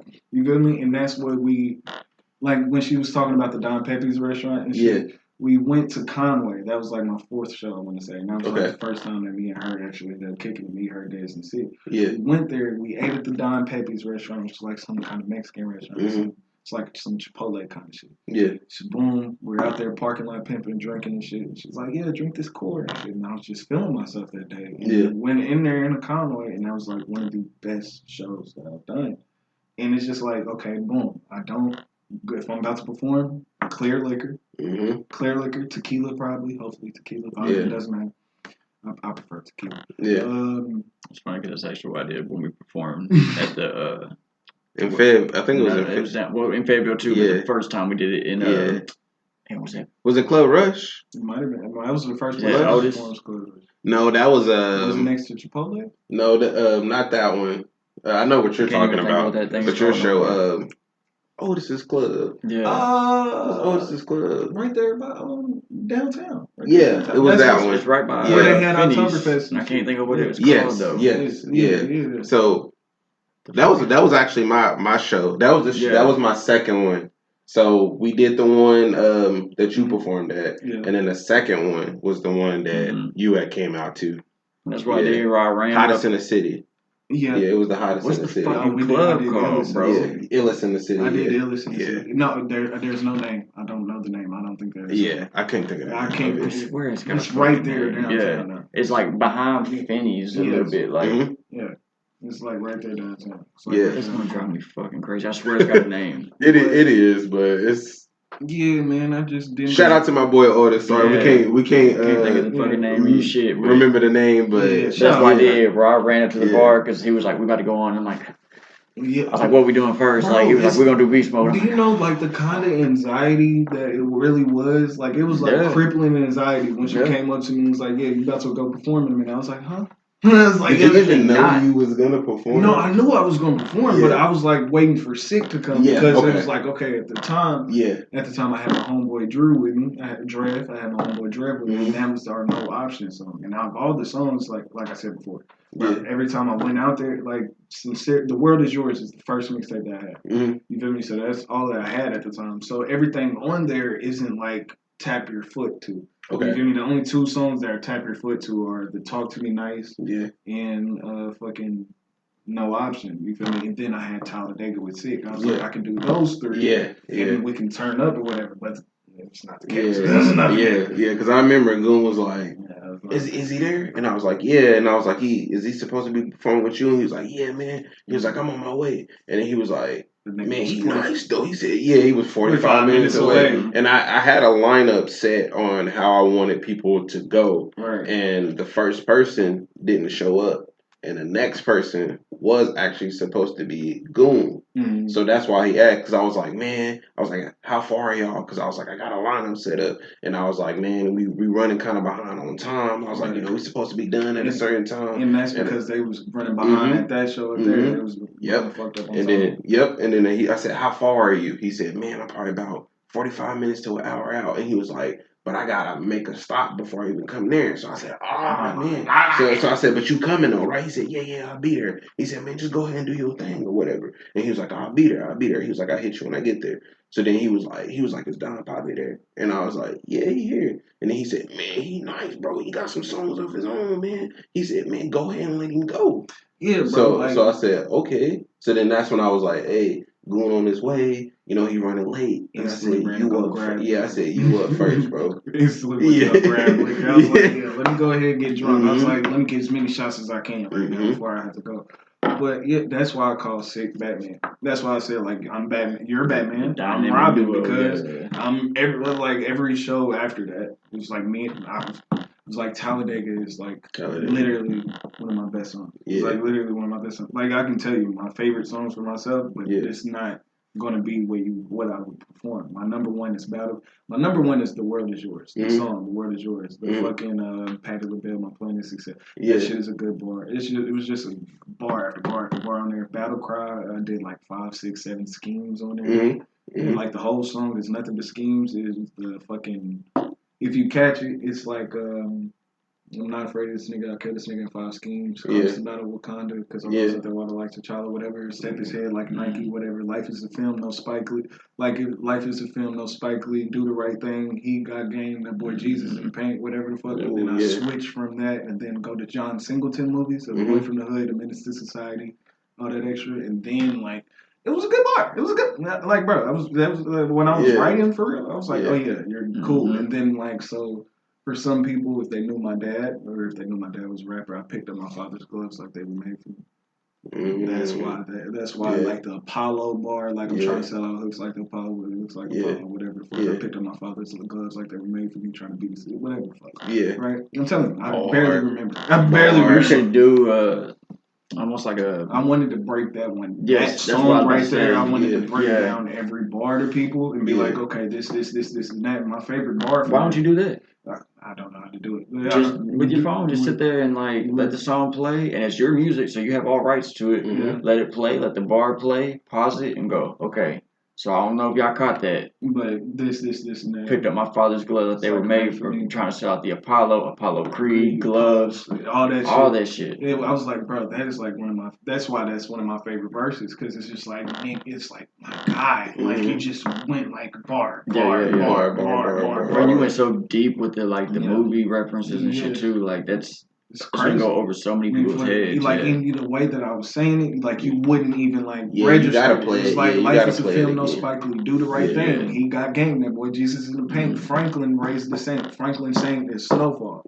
Snowfall. Yes. So John Classical show. I got to do the right thing. Spike Lee, and then he got game because he got game is one of my favorite fucking movies. Jesus Shuttleworth. Like he got game like Jesus or whatever the fuck. Boom. Franklin raised the saint. A Boy from the Hood. A Menace to Society. Whatever. I cannot tell you the bar right now. I can't tell you the bar. There's a bar in there that was like Abu off the web, like Peter Parker mouth. It was like some with a Latin bar. It was a Latin bar, and it went from Latin to Spider-Man. It was like Abu Blue nigga mastermind Manhattan, man spaz about to blow like man in Manhattan and Aladdin, some shit like that. Manhattan, Aladdin, Dr. Manhattan, blue nigga Manhattan, Dr. Manhattan. Don't know if you're a nerd. DC Comics, with Watchmen, Aladdin, whatever, and then the Abu. Abu is the monkey from Aladdin. So when I say it's like I blue, but Abu. Abu off the web like Peter Parker, Miles Morales, niggas moving Miles, whatever. Yeah. I'm trying to think what the word for that is. It's where you say that it's not alliteration. Yeah. It's not alliteration. You say a word and it's it has the double meaning like Abu. A double entendre. Double entendre. Mm-hmm. I blew. You feel me? And then like my favorite bar from there was that Lee Harvey. The Lee, like out of all them schemes on there, the Lee Harvey bar, it was like John F from Lee Harvey. I'm putting dick in the kidney. Like I say, like all four of my family names. Like you know how you have like your mom's, your mom's last name, your dad's last name. Okay, I'm McKinney Carter. You feel me? Like I'm a Harris Campbell McKinney Carter, and I said putting dick in the kidney. McKinney putting dick in the Kennedy, don't turn into Kennedy. Lee Harvey, I'm John F. John F. I'm Lee Harvey. I hardly begun because the person who killed John F. was Lee Harvey. Supposedly. Supposedly. Okay. So that's why I was like, okay, yeah. So that see all that shit right there. I'm telling you, for one, is like I hate to say it, but it's going over 99% of people. You gotta play it back. And that's why I was like, you just do a breakdown. And I wrote that shit because I was so fucking angry. Bro, call it break down the bars. Yeah, break down the bar or whatever. And then just do a little episode where you sit. That'd be dope. Yeah. I was like, bro, like. So real quick, just to find you on not Instagram, but YouTube, because if you look up Don Papi, it's so hard. But if you type in all one word, Don Papi, DonPapi 804. What is it? Yes, because that's your at. 804. Yeah, that's your at. So when you go to look you up, you have your name Don Papi, and then your at is 804. Yeah, oh, wow. Yeah. So everybody go check him out. So y'all can do that, and then on Instagram, him Hebo, like Tim Tebow. Yes, but with H's. Yeah. But with H's. Because like that, I think that's right now. It's a funny Bro, name. don't change the name for one. Yeah. Even because it was a trick. Like the name was originally a trick. It was meant to be like, okay, this is about to be a trap rapper or whatever the fuck. And then they go click on it. It's like, what the fuck? Because you didn't already put in something. Yeah. Like after knowing your name and listening to your shit, bro, it fits perfect. Keep the name and let people sort through the bullshit of Don Papi's. Right. Same thing with 50/50. Like we was trying to come up with a name for this podcast, and like. Originally, we was gonna go with off topic because we have no one thing. Like I hate when people are like, "Oh, you do a podcast? What do you talk about?" There's no topic. There's no topic. So it was gonna be off topic, but there was already off topics.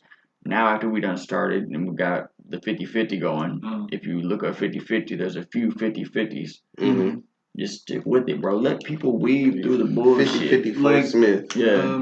That's why I always tell people to type in 50/50 Fort Smith and it'll pop up. The first it's gonna pop up Fort Smith shooting. Because we covered that. Oh wow. Yeah. Like, bro, we try to talk to, for one, anybody who has a dope story or is like a master of their craft, we're gonna get in here. That's why we have you, that's why we have Sick, that's why we have Chris coming in. We got Marcus doing his thing with the being a local business owner. Next Level Barbershop. Anybody who is dope within the city, we have to shine the light on. We're gonna bring them to this table, bro, and we're gonna let them talk. And like we told in the Sick Goon episode, I was like, this is to give you your flowers, to be real, because we've heard this before now with the social media. We hear it a lot. They're like, oh man, don't get their flowers to the funeral. Yeah. We don't get our first flowers. I want to smell my roses. You know what I mean? I want to smell my roses. I don't want you to throw them on my grave. Exactly. Appreciate me. Give them to me while I can fucking appreciate it. Exactly. And that's what this really turned into. It's not what it was gonna be at first. Like even in my mind because I've been wanting to do a podcast forever, and I've been trying to find somebody. Because I didn't know if me doing it solo was gonna work. And that's there's a couple of solo podcasts out there, but there's very few. You only have academics. You only have academics. Academics. Theo Vaughn does it solo. He does have guests though, but he'll sit there. So Bill Burr does it all solo. But Bill Burr can rant. Yeah. So he can get on there and be talking and be like, these motherfuckers. That's Dave Chappelle's favorite comedian. Yeah. Bill Burr, I believe it. Bill Burr's hard as fuck. They're fucking hilarious. They're the same person. And that's the same person, really. And that's what when I first wanted to do a podcast, it was going to be more comedy. Right. Like, it was going to be, like, funny, jokey type shit. And, like, we still fucking joke, like, every now and if the time is right. But, like, this whole long-form conversation with people that you wouldn't normally get to hear from. Because everything's short clips. Instagram is what, like 30 seconds. It's because the 90% of the people that are born nowadays probably have ADHD. Or the attention span ain't there. The attention span is short. So it's like the little clips on Instagram is basically what it is. Like, feed you'll them, say yeah, something feed like for like some shock value. Like, Yep. like, oh yeah, the other day, you know, I ran into this bitch and, you know, like, we fucked outside the gas station or whatever. Or I had her bent over in the shower and her pussy stank. Yeah, see, That's just crazy. something to, like... That's crazy. Like, real life, like, that's crazy. You cannot experience that again. But, like, just to put it out there, too. You cannot experience that again. It was just like the back shot. It just threw me off. I was like, bitch, you're supposed to smell like Don. That soap or shit, back something shot, like that shit shot back. I'm like, God damn, what the fuck is the smell? I was like, I know that's not my ass. I know that's not you right now. In the shower? I was about to say, that's sad if it's in the shower. Man. I was like... Shower is crazy. Let me just get some. Let me get some of this lotion right here. Just Fix rub this that right there and get on it. Yeah. That's trash. I'm sorry.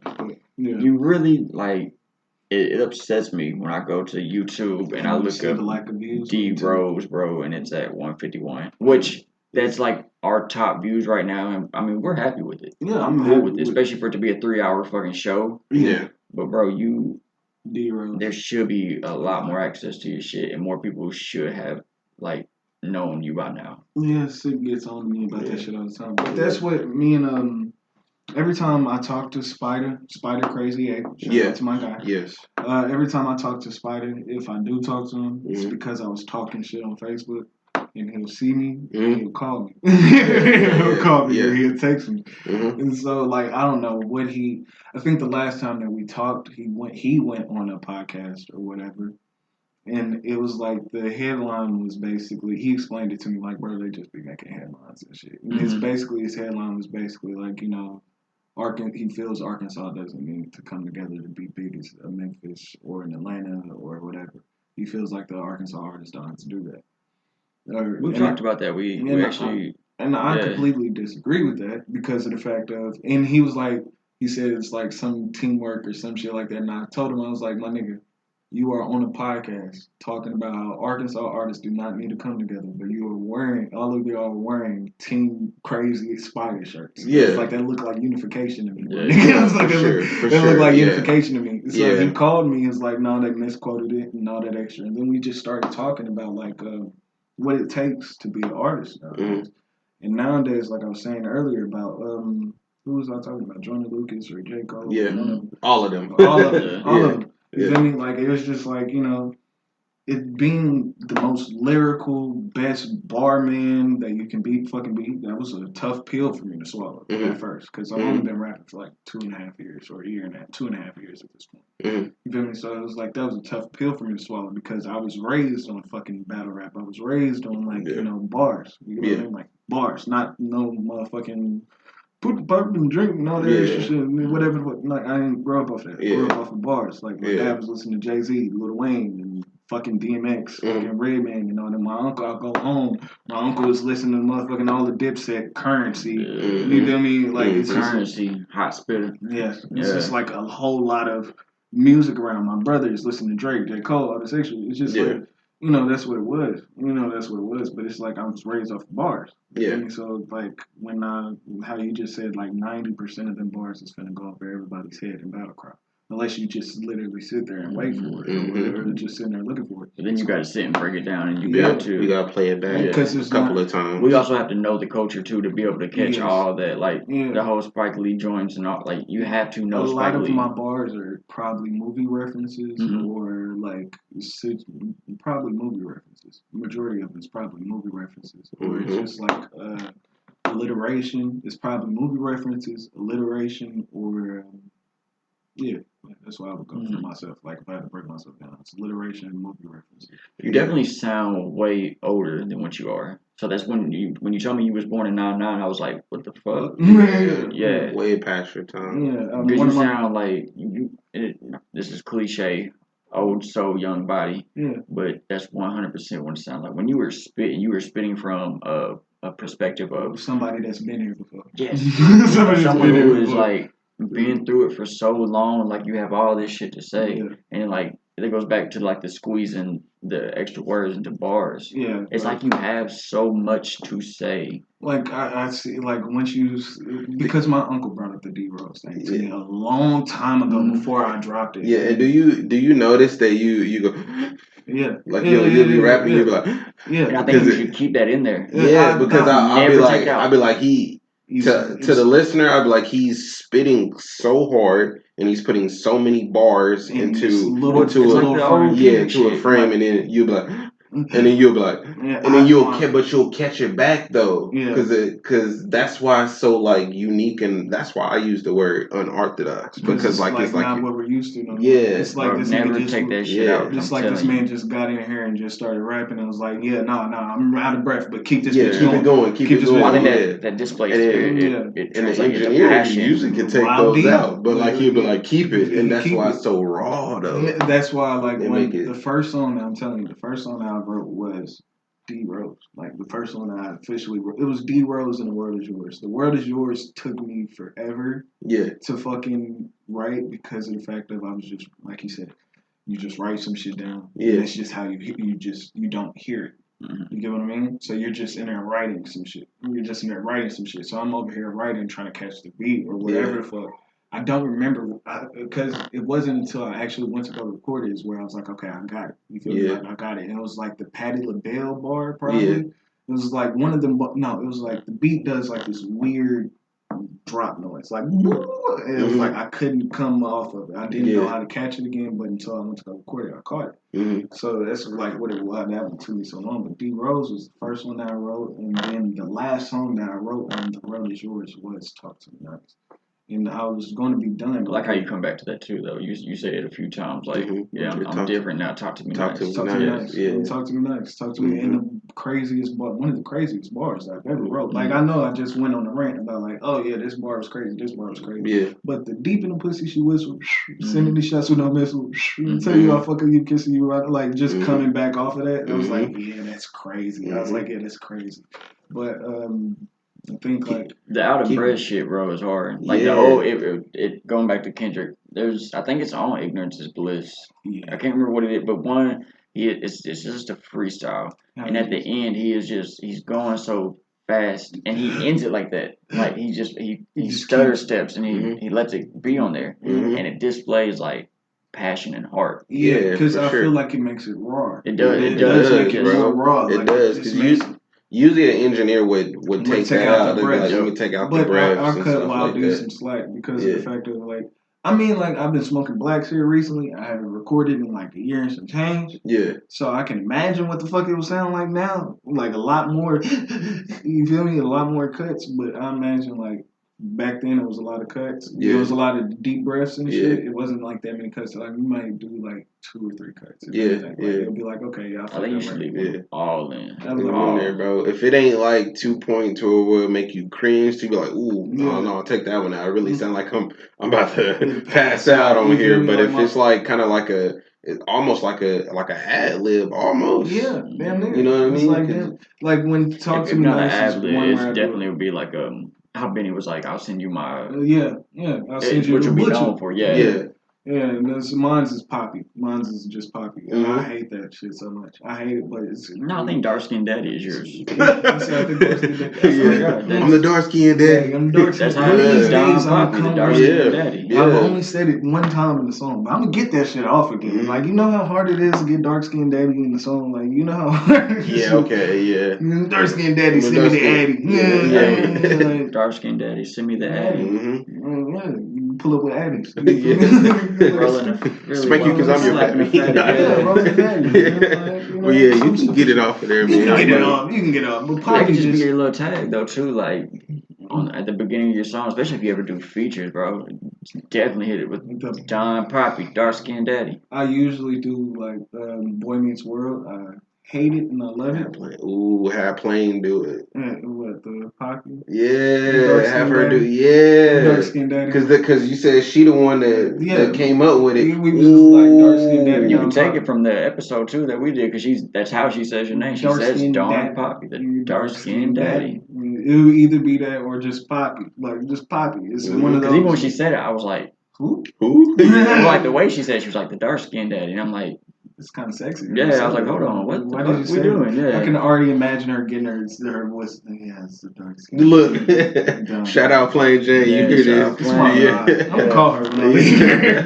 You can take that. That'll be a dope tag, bro. Yeah, cause she came up with it, so it's only right to pay homage and let her do the tag. Like I know whatever chapter that'll go off to be off in life with this rap shit. Yeah, that was gonna be one of my. Go ahead. That was gonna be one of my next questions. Like whatever chapter that I end off on, you feel me? Like this right here, this first little 3 years or whatever, the first 2-3 years, are going to be very important. Like they're going to be very important to the story, and like the relationships that I build and all that extra will be very important. Like I'm cool with like. I'm not gonna say 90% because there's a lot of Fort Smith rappers, or a lot of just rappers in Arkansas.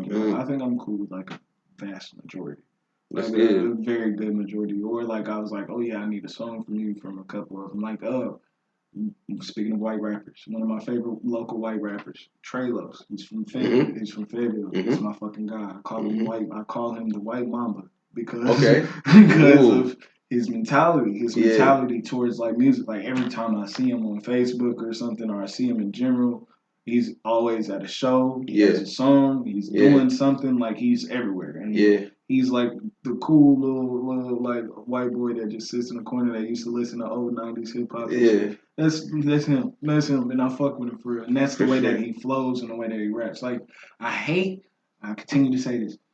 I can give you a top 5 list of rappers that I hate before I can give you the ones that I like. Ooh, because that's what I was going to ask too. I was going to say, what's your top 5? Hatred or top 5 liking? Since you said that you can give the top 5. I could give you 5 that I hate off just like not even locally? Not locally, no. Oh, okay. I was going to say, ooh. Locally, that's crazy. It's going to stir up some controversy. I only got one and that nigga is good. And he's like,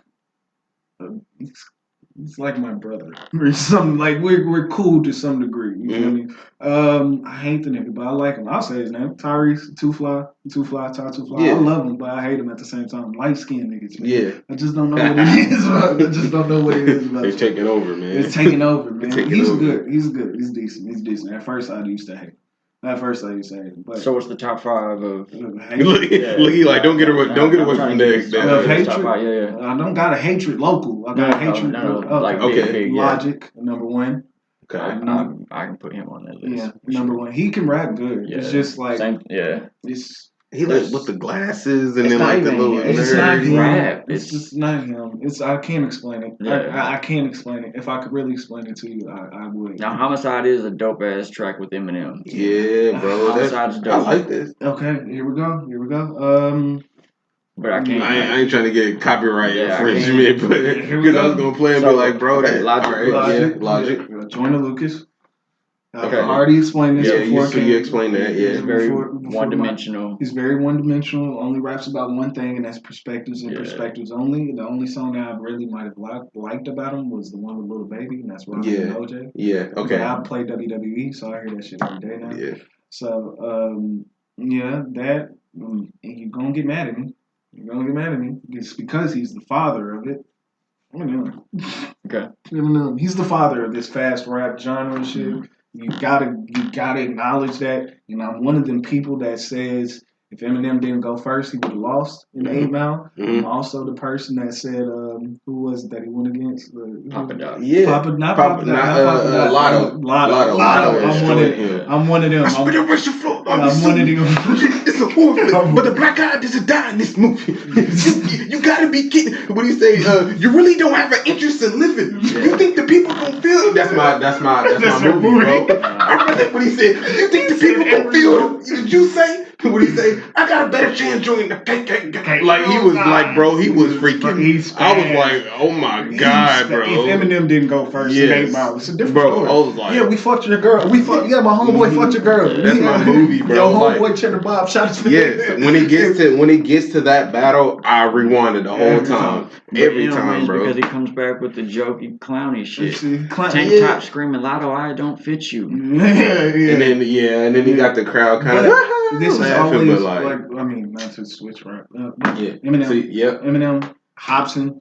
Okay. I already explained Hobson. Am I at 5 or am I at 4? You at 5. You said Logic, Jordan Lucas, Hobson. Yep. Eminem. And who else? Oh damn, I got one. No, I guess you do got. I got one. Okay.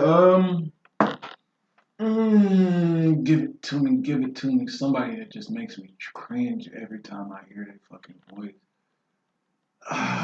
Overrated. Let's go with the overrated one. I'm surprised you said Hobson. I told you why Hobson. Yeah. I told you why Hobson earlier. Yeah, I just looked up his Ill Mind shit.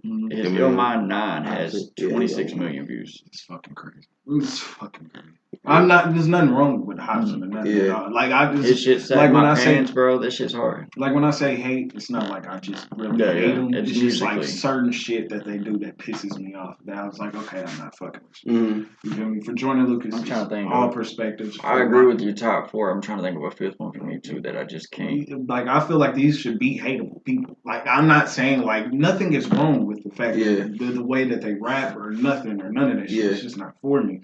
City Girls. I throw one of them in there. I throw them in. I throw one in that's a little controversial. I say Yo Gotti. Okay. That's my boy. Okay. All right. That's my boy. Well, there goes my chances getting signed to CMG. Right. He's not lyrical. No, he's not. He's not lyrical. He's not. But I think he's a great like storyteller. I think he is. The song he does with Lucci. I'm trying to think of somebody that I would hate for real that I can't give it to. You can't like not say a name and let him say Yo Gotti and not say another name. Yo Gotti is definitely one for me. Because when I hear him on songs, he takes me out the song. There's so many rappers in the world. The song Dope Game he did with Lucci and Jeezy. Bro, and then Gotti goes play the song, last. But I'm gonna show you because I can't think of the time. Keep going. Gotti goes last, and it just fucks up the whole shit. What's the freaking song? It takes me out of it. I don't know why, but that song's so hard. I'm not gonna say I hate Gucci. I don't hate Gucci. It's Gucci. Gucci could be put on that list. He could be put on that list, but it'd be at the very fucking bottom, bro. It'd be at the very bottom, like the one that you hate the least. I'm going to like regions. I'm like West Coast. Blueface. Oh, okay. I definitely don't like Blueface. Even though y'all just compared me to him earlier, but Blueface. But it's nothing like him. Nothing like that at all. Because when I sent it to him, he was like, "What?" And I was like, "Wait, hear me out." Yeah, I had to. It has nothing to do with sound. It has nothing to do with style. It's just the fitting more words in a line than we're used to. Like in Talladega, I got 44 bars in a minute. In fucking 20-some seconds. Okay, take 9. 44. No, but that's what. Like, oh my god, me and Sick are forever gonna have this conversation. Yeah. I'm not saying it. I'm not saying I did. I'm not saying that he did. He knows like iron sharpens iron. For me personally, when I rap with certain people, I go harder than when I'm supposed to. Yeah. So for those, there's only like 3 people that I know that I'm just going to try to outdo myself every time. That's Sick, that's my brother, and that's KO. Right? KO, he's going to try to kill me with the fast rap shit. I already like it's crazy for me. It's crazy for me because I look at they're like me, Sick, and Black was just talking about this shit the other night when we went to He was like, bro, I was like, I look at it like it's friendly competition. I was like, let's look at it like we playing 2K. Yeah. Can you do the fast rap style? I wouldn't put it past me if I could find a good couple words. Probably, I could probably do it, but it wouldn't be long lived. It would probably be good like 10, 15 seconds. But even then, the rapper. Well, I think that's what makes it hard when you do it a little quick. Yeah. When you do a regular I say regular, but just a normal speed, pace, and then you hit them with that. It makes it fire. But that's why I hate Logic, because of the fact that it's not like you do it every now and then. Yeah, you do it every fucking time, like every song. Ooh, D Smoke. Oh yes, I know who D Smoke is. If you heard of the singer Sir, you heard of Sir? Yeah. Okay, Sir is my guy. Love him. Chasing Summer. His brother is named D Smoke, and he was on that Rhythm and Flow show that they had on Netflix. That's how I found out about him. Okay, so I found out about him after. I've seen Rhythm and Flows after I heard about him. Oh, okay. So after I heard his album, I was like, oh, okay. Then I found Rhythm and Flows. And then you knew that he was on there. Yeah, and I was like, okay, he wins. I was like, okay, he wins. But at the same time, he reminds me of a Kendrick Lamar. He does. To a degree, but at the same time, it's like... You got me trying to think of fucking rappers I hate now, bro. I know I hate. I can't believe you said Yo Gotti, so let's go back to Yo Gotti. So, and I was looking up the song. There's nothing but Spanish. That's it's a song. Have you? I don't know if you guys heard it, but it's called Thin Line. And he's like, I'm on the thin line. I'm on the thin line. I'm not the biggest Yo Gotti. That right there just sounds whack as fuck. No, it's not, bro. No, it's no, bro. Bro, before the no, hold on. No, it's the verse is so the hook is super simple. Yeah. That's all he's saying is I'm on the thin line. And then he says a couple of other bars like after that, but the main part of the hook is he's just saying he's on the thin line. But the verses, he's telling a story, and like. Well, let's just start by saying I think Pure Cocaine is a masterpiece. I like Pure Cocaine. I think that's Pure Cocaine. I like Pure Cocaine. The one song that he had with J. Cole was fire. But I can give you He still got out-rapped by J. Cole. I love J. Cole to death, but he got out-rapped by J. Cole. I give you Yo Gotti. I give you Styles P. I say it's not a competition. Joe. Wait, what? These are people I cannot stand. These are people I cannot stand. Yo Gotti, Styles P, Fat Joe. I'll be real with you, bro. I don't like Big Pun. I'm gonna be 100% real. I don't like Big Pun. I'm not saying Big Pun don't have bars. I just don't. I can get past the Styles P. The new Hispanic rapper. Mexican OT. Is that who it is? Yeah, he does it. Oh yeah. When he was rapping with the chicken in there. Yeah. I like him. I like him too. He's from Texas. I like him. But I can see what you mean by the Logic thing. Yeah. Don't do that shit every fucking time. Every time though. Every fucking time. That's why I hate about Logic. Like that's another reason why I hate it.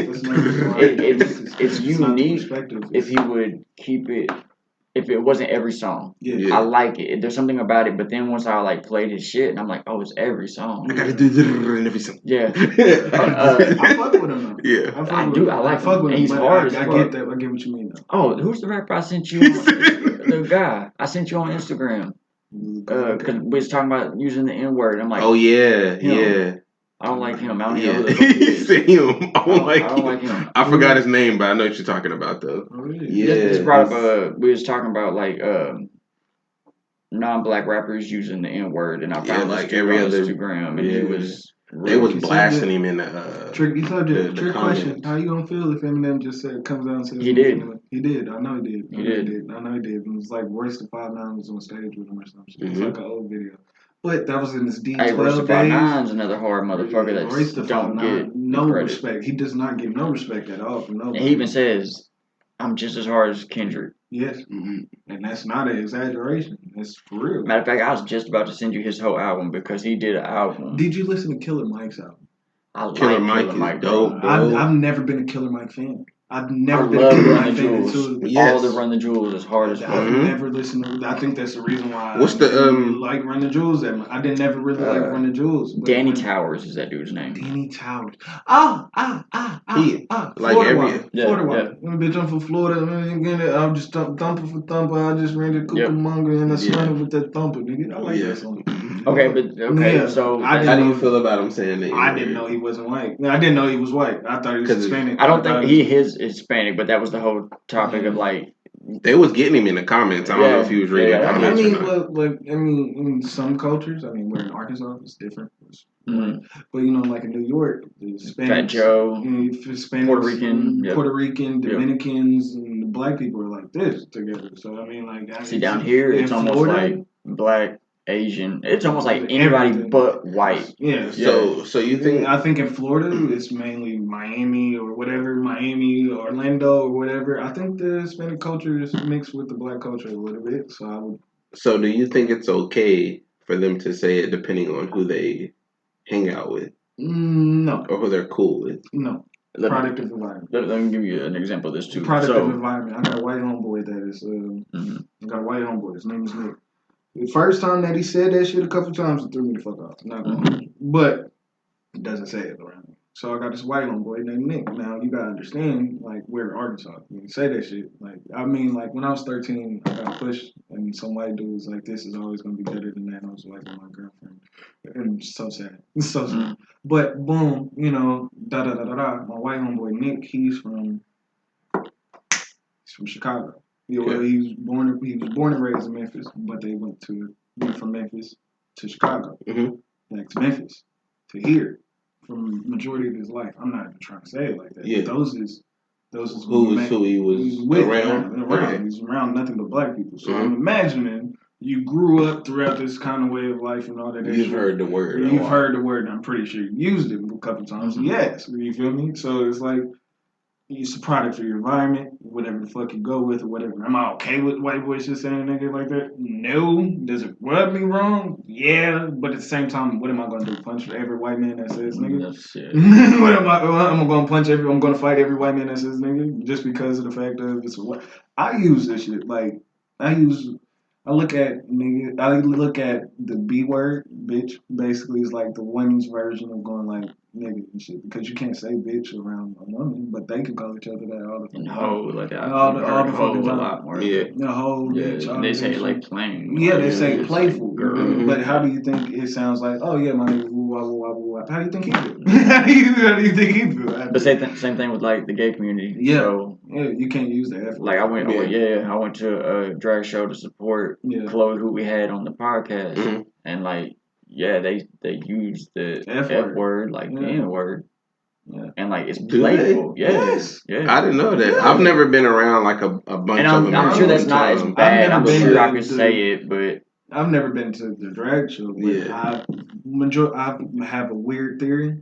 Barbershop philosophy, right? That's what I'm just gonna start chalking these shits up as. If there's a woman born after the years of 95 up to now or whatever, or to 2000 whatever, they are born at 45% gay at birth. I have not met a straight woman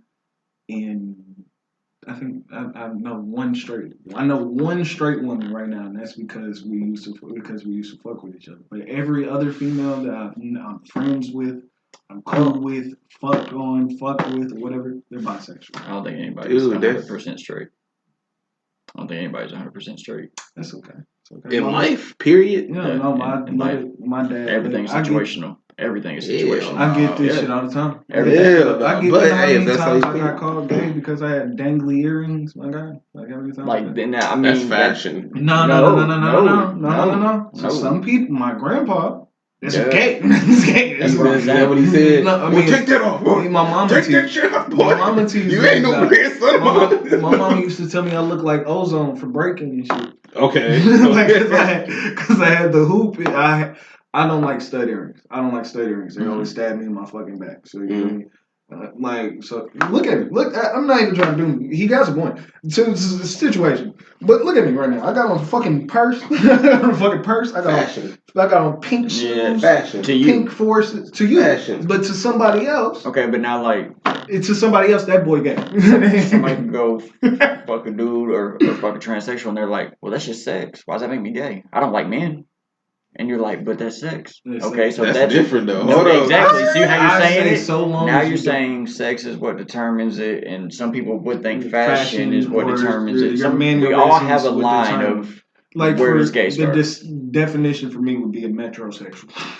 I'm straight. I'm 100% straight. But very like clean, feminine, and clean like. But I'm the same way. Like I got a shower. If you have sexual relations with the same gender, that's gay. Yeah, that's gay. Yeah, I agree. No way how you put it. But if you're wearing some clothing, would you fuck that? Right? Yeah. But would you fuck clothing? We done talked about like this. That's a guy. But like I didn't know. Well, I didn't know. I didn't know until you told me. Like, but you won't know. It's how good technology is getting. You won't know. But with that being said, if you find out that that's it's a like guy, you're gonna be like, oh, if damn. you double back because they don't do anything a guy does. That's the thing. That's just gender. That's just gender change. No, they don't even have a gender change. They live like the whole, like he just said, Metro. Yeah. That is totally different than that. That right there. Yeah. Even though like people would be like, no, it's the same thing. He likes to be clean and to smell good and like the fashion. Yeah. But they take it to a whole another like they're soft. They smell good. They do the. How are you born? But that's your. How are you born? This is going viral after this. How were you born? How were you born?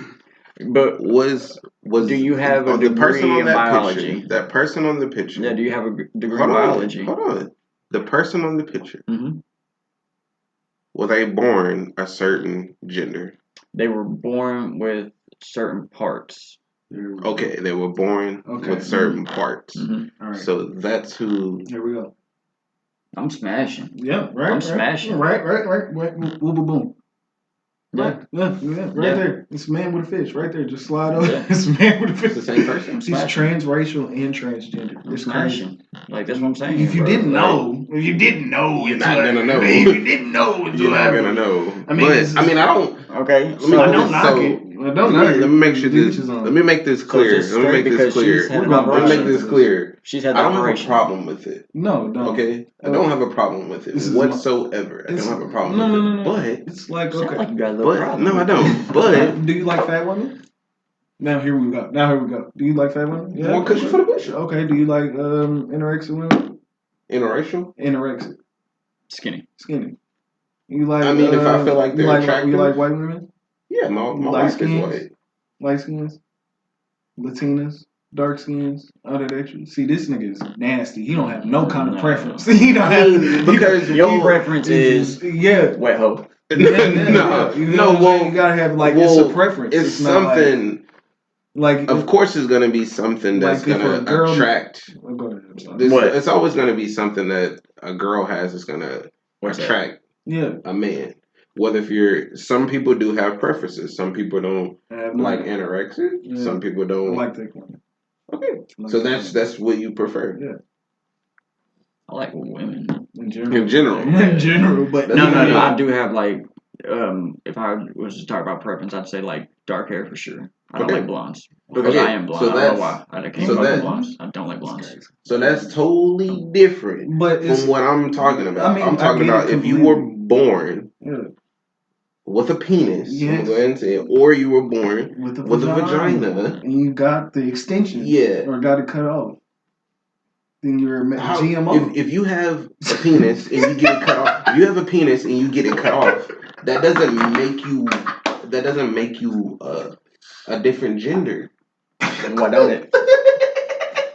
Because you were born with the penis. But now you don't have it. Okay, you just don't have the male body part anymore. You just don't have that male body part Somebody had the argument, what makes... you just don't have that male body part anymore. Understand. When we are in the womb and we are growing, we have both. We have the same parts. Yes, up until our dicks are just coochies that fell out. And then you come out. Yeah. The ovaries are the testicles. Yeah. The clit is the head of the dick. Yeah. It just extends. It just fell out. Mm-hmm. Like if you look inside of a health book, it'll show you that a pussy is literally made from your dick. All right. So let's say I came out.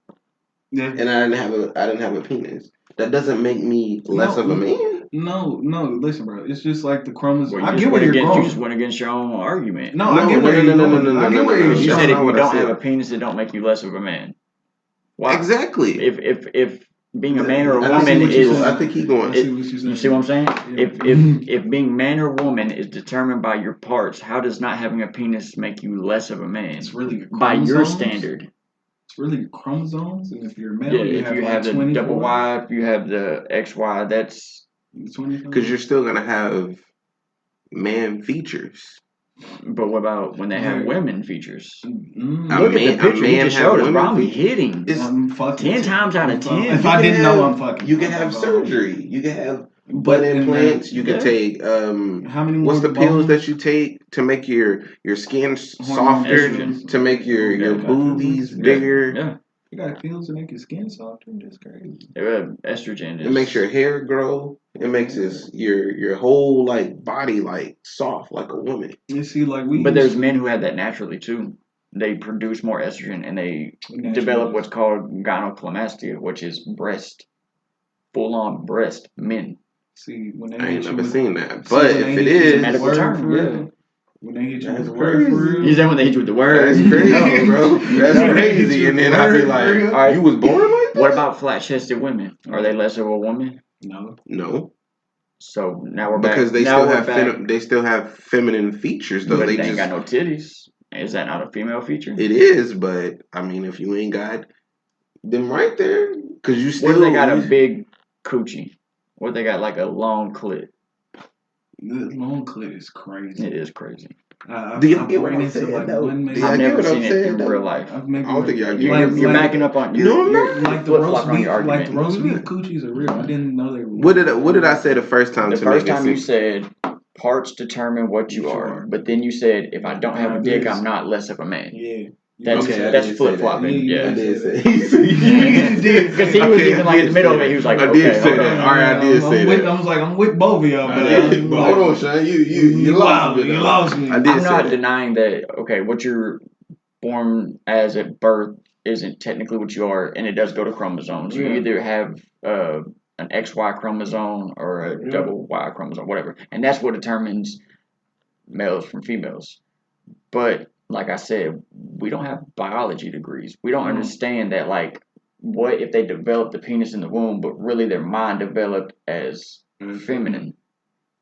If it's all the same, ovaries or testicles distended. You know, the clit is a dick. Bro, that's the head of a dick. So when you down there eating coochie, you sucking a small dick. Yeah. Nah. You licking the tip. You licking the tip. You licking the tip, bro. Is it gay for just the tip? The tip? Just the tip ain't gay, right? Hopefully you looking at something. He's trying to do everything. Trying to do everything around. Nah, man. Let me. All right. Yeah. All right. Even if they got baby pictures nowadays, AI exists. But AI exists. So it's fucking me up because you said the woman was transgender and transracial. Yeah, which is wild because he looks like a black. It does. I thought it was. So when you scroll to the next picture, I was like, well, that's not even the same person. I was like, it can't be. I was like, this can't be the same person. This can't be real Paige. But at the same time, it's like this goes back to the whole. I was like, Landon. I looked at it. I was like, Landon. Ain't nobody say. This goes back to the whole Buck Angel thing. Would you rather walk in with Buck Angel on your arm, or would you rather walk in with her on your arm? And you gonna say her, even though Buck Angel has a vagina. You're not gonna walk in kissing on Buck Angel. Because Buck Angel, I'm gonna show you. I'm gonna show you. But just a buck bitch? No. I'll show you. Oh my god. Yeah. It's a girl that's just it's a trans man. Yeah, he's like a guy. He like swole. Would you walk in with this on your arm? Not this, not to be disrespectful, but this person on your arm. That's a whole male. Right? I mean, how would you look like kissing him at a party? I mean, you look alright. But he got a pussy. What? He got a straight pussy. Huh? Yeah. That man, her. Them. That's what I'm saying. They tricking us out here, bro. They are getting boxed. They're getting bitches. Or whatever they prefer. Whatever they prefer, right? Whatever they prefer. You see how I switched it? Just wild. Mind-blowing wild. But that goes back to what I'm saying. If you can't just base it on parts. For one, we keep parts covered in our society. We don't walk around with so fat it looks like a dick. It looks like a little dick. Yeah, his clit is so fat it looks like a little dicky. That's another rapper I like that slip on. That's another good white rapper. Yeah. Lil Dicky. He goes too hard in the jokey thing, but when he goes hard, he goes hard.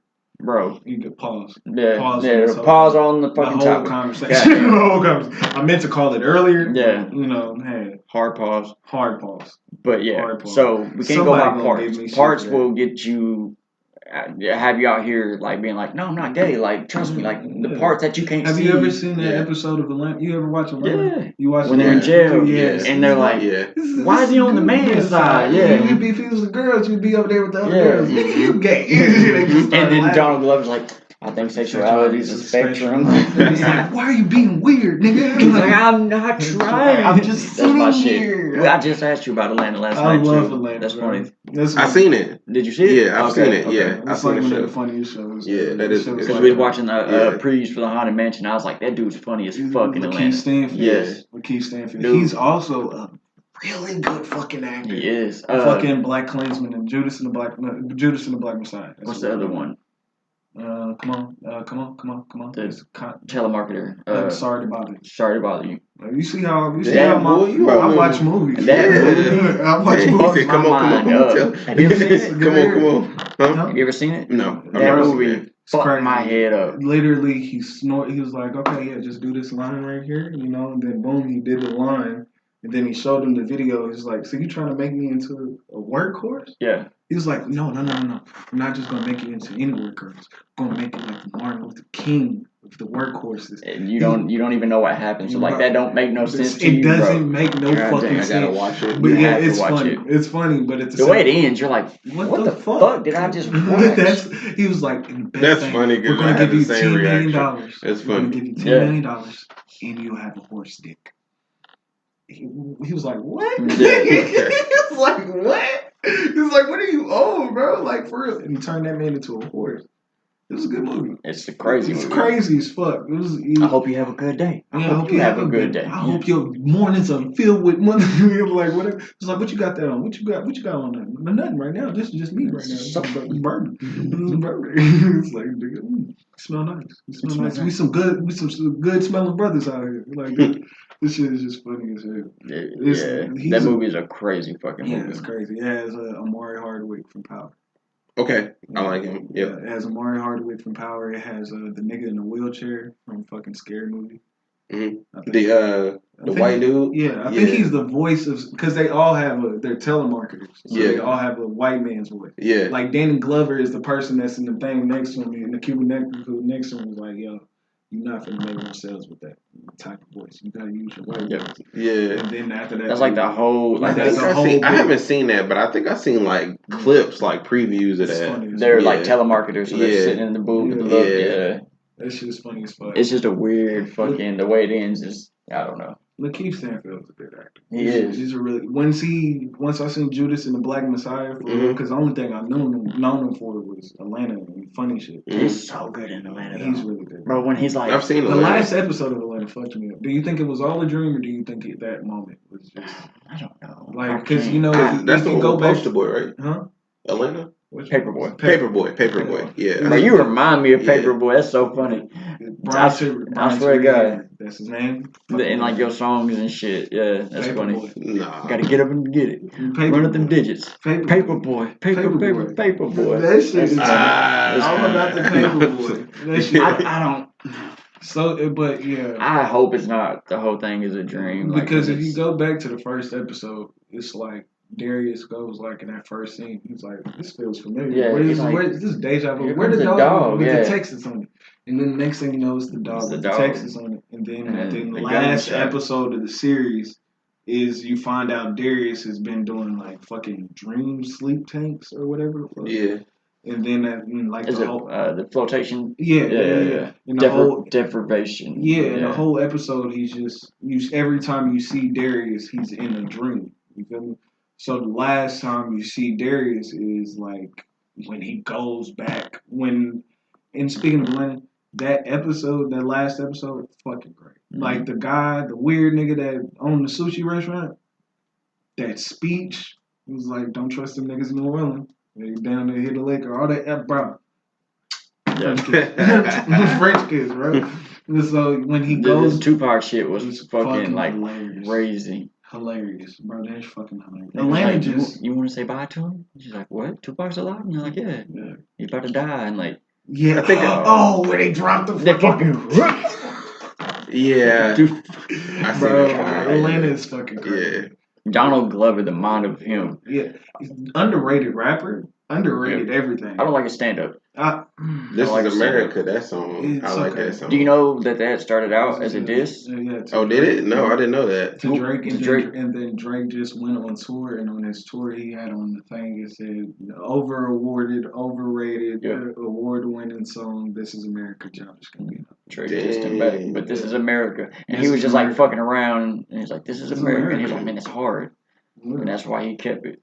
But even then, I'm like one of the there's a couple of albums that made me in life. I would say Childish Gambino Camp, maybe. Really? Camp might be in there. I was a huge Childish Gambino fan. Like, I grew up in an era of where you were weird if you listened to Tyler, the Creator. I didn't even realize. We've been in there talking for a minute. Yeah. For a minute. But I grew up in an era where you were weird if you listened to Tyler, the Creator. Like, when the first Tyler, the Creator wave came, when he was like, Suck on my paws. Yeah. I'm a fucking right there. Yeah. When that first that one wave he did came, with Frank Ocean, I can't think of what it's called. Her. Yep. You see how quick my brain is for shit. He's like, I just want to drive a lifeless body to the floors. Yeah. Want a cake because I was.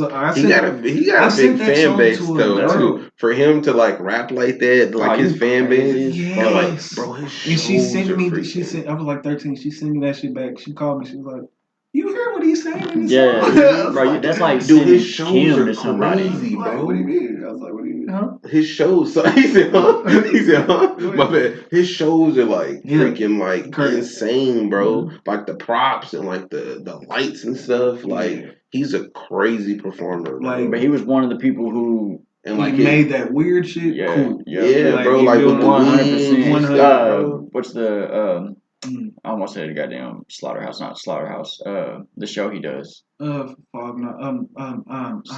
Squad. Loiter Squad. That shit's funny as fuck. That shit was funny as fuck back then. It was funny as fuck. Brought me a birthday gift on my birthday for my birthday. The birthday gift. Yeah, that shit had me crying. Tyler Creator is a different breed. That can do everything. Danny Glover. Oh, for the movie? Yeah, for your you said the album. Donald Glover. Donald Glover, Childish Gambino, Camp, or fucking the one before Camp, which was like black and white. I can't even think of the black and white one. So I can't think of what the black and white one is. Kaleidoscope, I want to say. Yeah. But that one, Drake, J. Cole, Take Care, Nothing Was the Same, J. Cole, Forest Hills Drive, and I'm really mad now, bro. All three J. Cole's. Cut all that fucking shit out. That pisses me the fuck off. The 3 J. Cole's, Forest Hills Drive, KOD, and For Your Eyes Only. I don't like KOD. Yeah, listen, I like KOD. I know a lot of people don't like KOD, but KOD was really made because of the fact that he wanted to dumb himself back the fuck down. Like how we just said. Oh yeah. Well, then we also had a lot of people dying at the time from that overdose. Overdoses. But he wrote it like as in ATM. He wrote those songs are so. They're digestible. Digestible, but what the subject matter really is in the song, like count it up, can't take it when you're down, can't live without it. He's basically saying that photographs, ATM, brackets, all those extra. Kevin Hart, he was talking about being a cheater and still having to go home and look his girl in the face and all that extra. And got Kevin Hart to do the videos. Wow. Yeah, so you feel me? Like he's ended every song with choose wisely, conceptually. Probably his best album. Conceptually, just because if you look at it, my bad. Yeah, bro, like that's gonna drive me crazy because I'm gonna have to fucking go and cut shit out. Oh shit, I was gonna be like, bro, we could go. I was gonna tell you earlier this week. I was like, if you wanted to, we could do it at my house. Yeah, we could. I was like, if you wanted to, it didn't matter. But we also talked for damn near 2 hours before we started recording. Yeah. So we got that's it. Yeah, we got a good part of your part. So Don Papi. Yes. Him Hugo. Yep. Him Hugo on Instagram. Don Papi. What was it, like 804 on YouTube. The guy, upcoming project. I'll actually link your YouTube in the description when I post your episode. Thank you. Yeah, yes. So it'll be very easy to find. I'm gonna turn on them comments. Let me know how y'all feel. Yes, sir.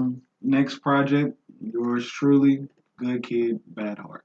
Hell yeah. And that's it. That's episode 11. 50-50. We out. Yeah.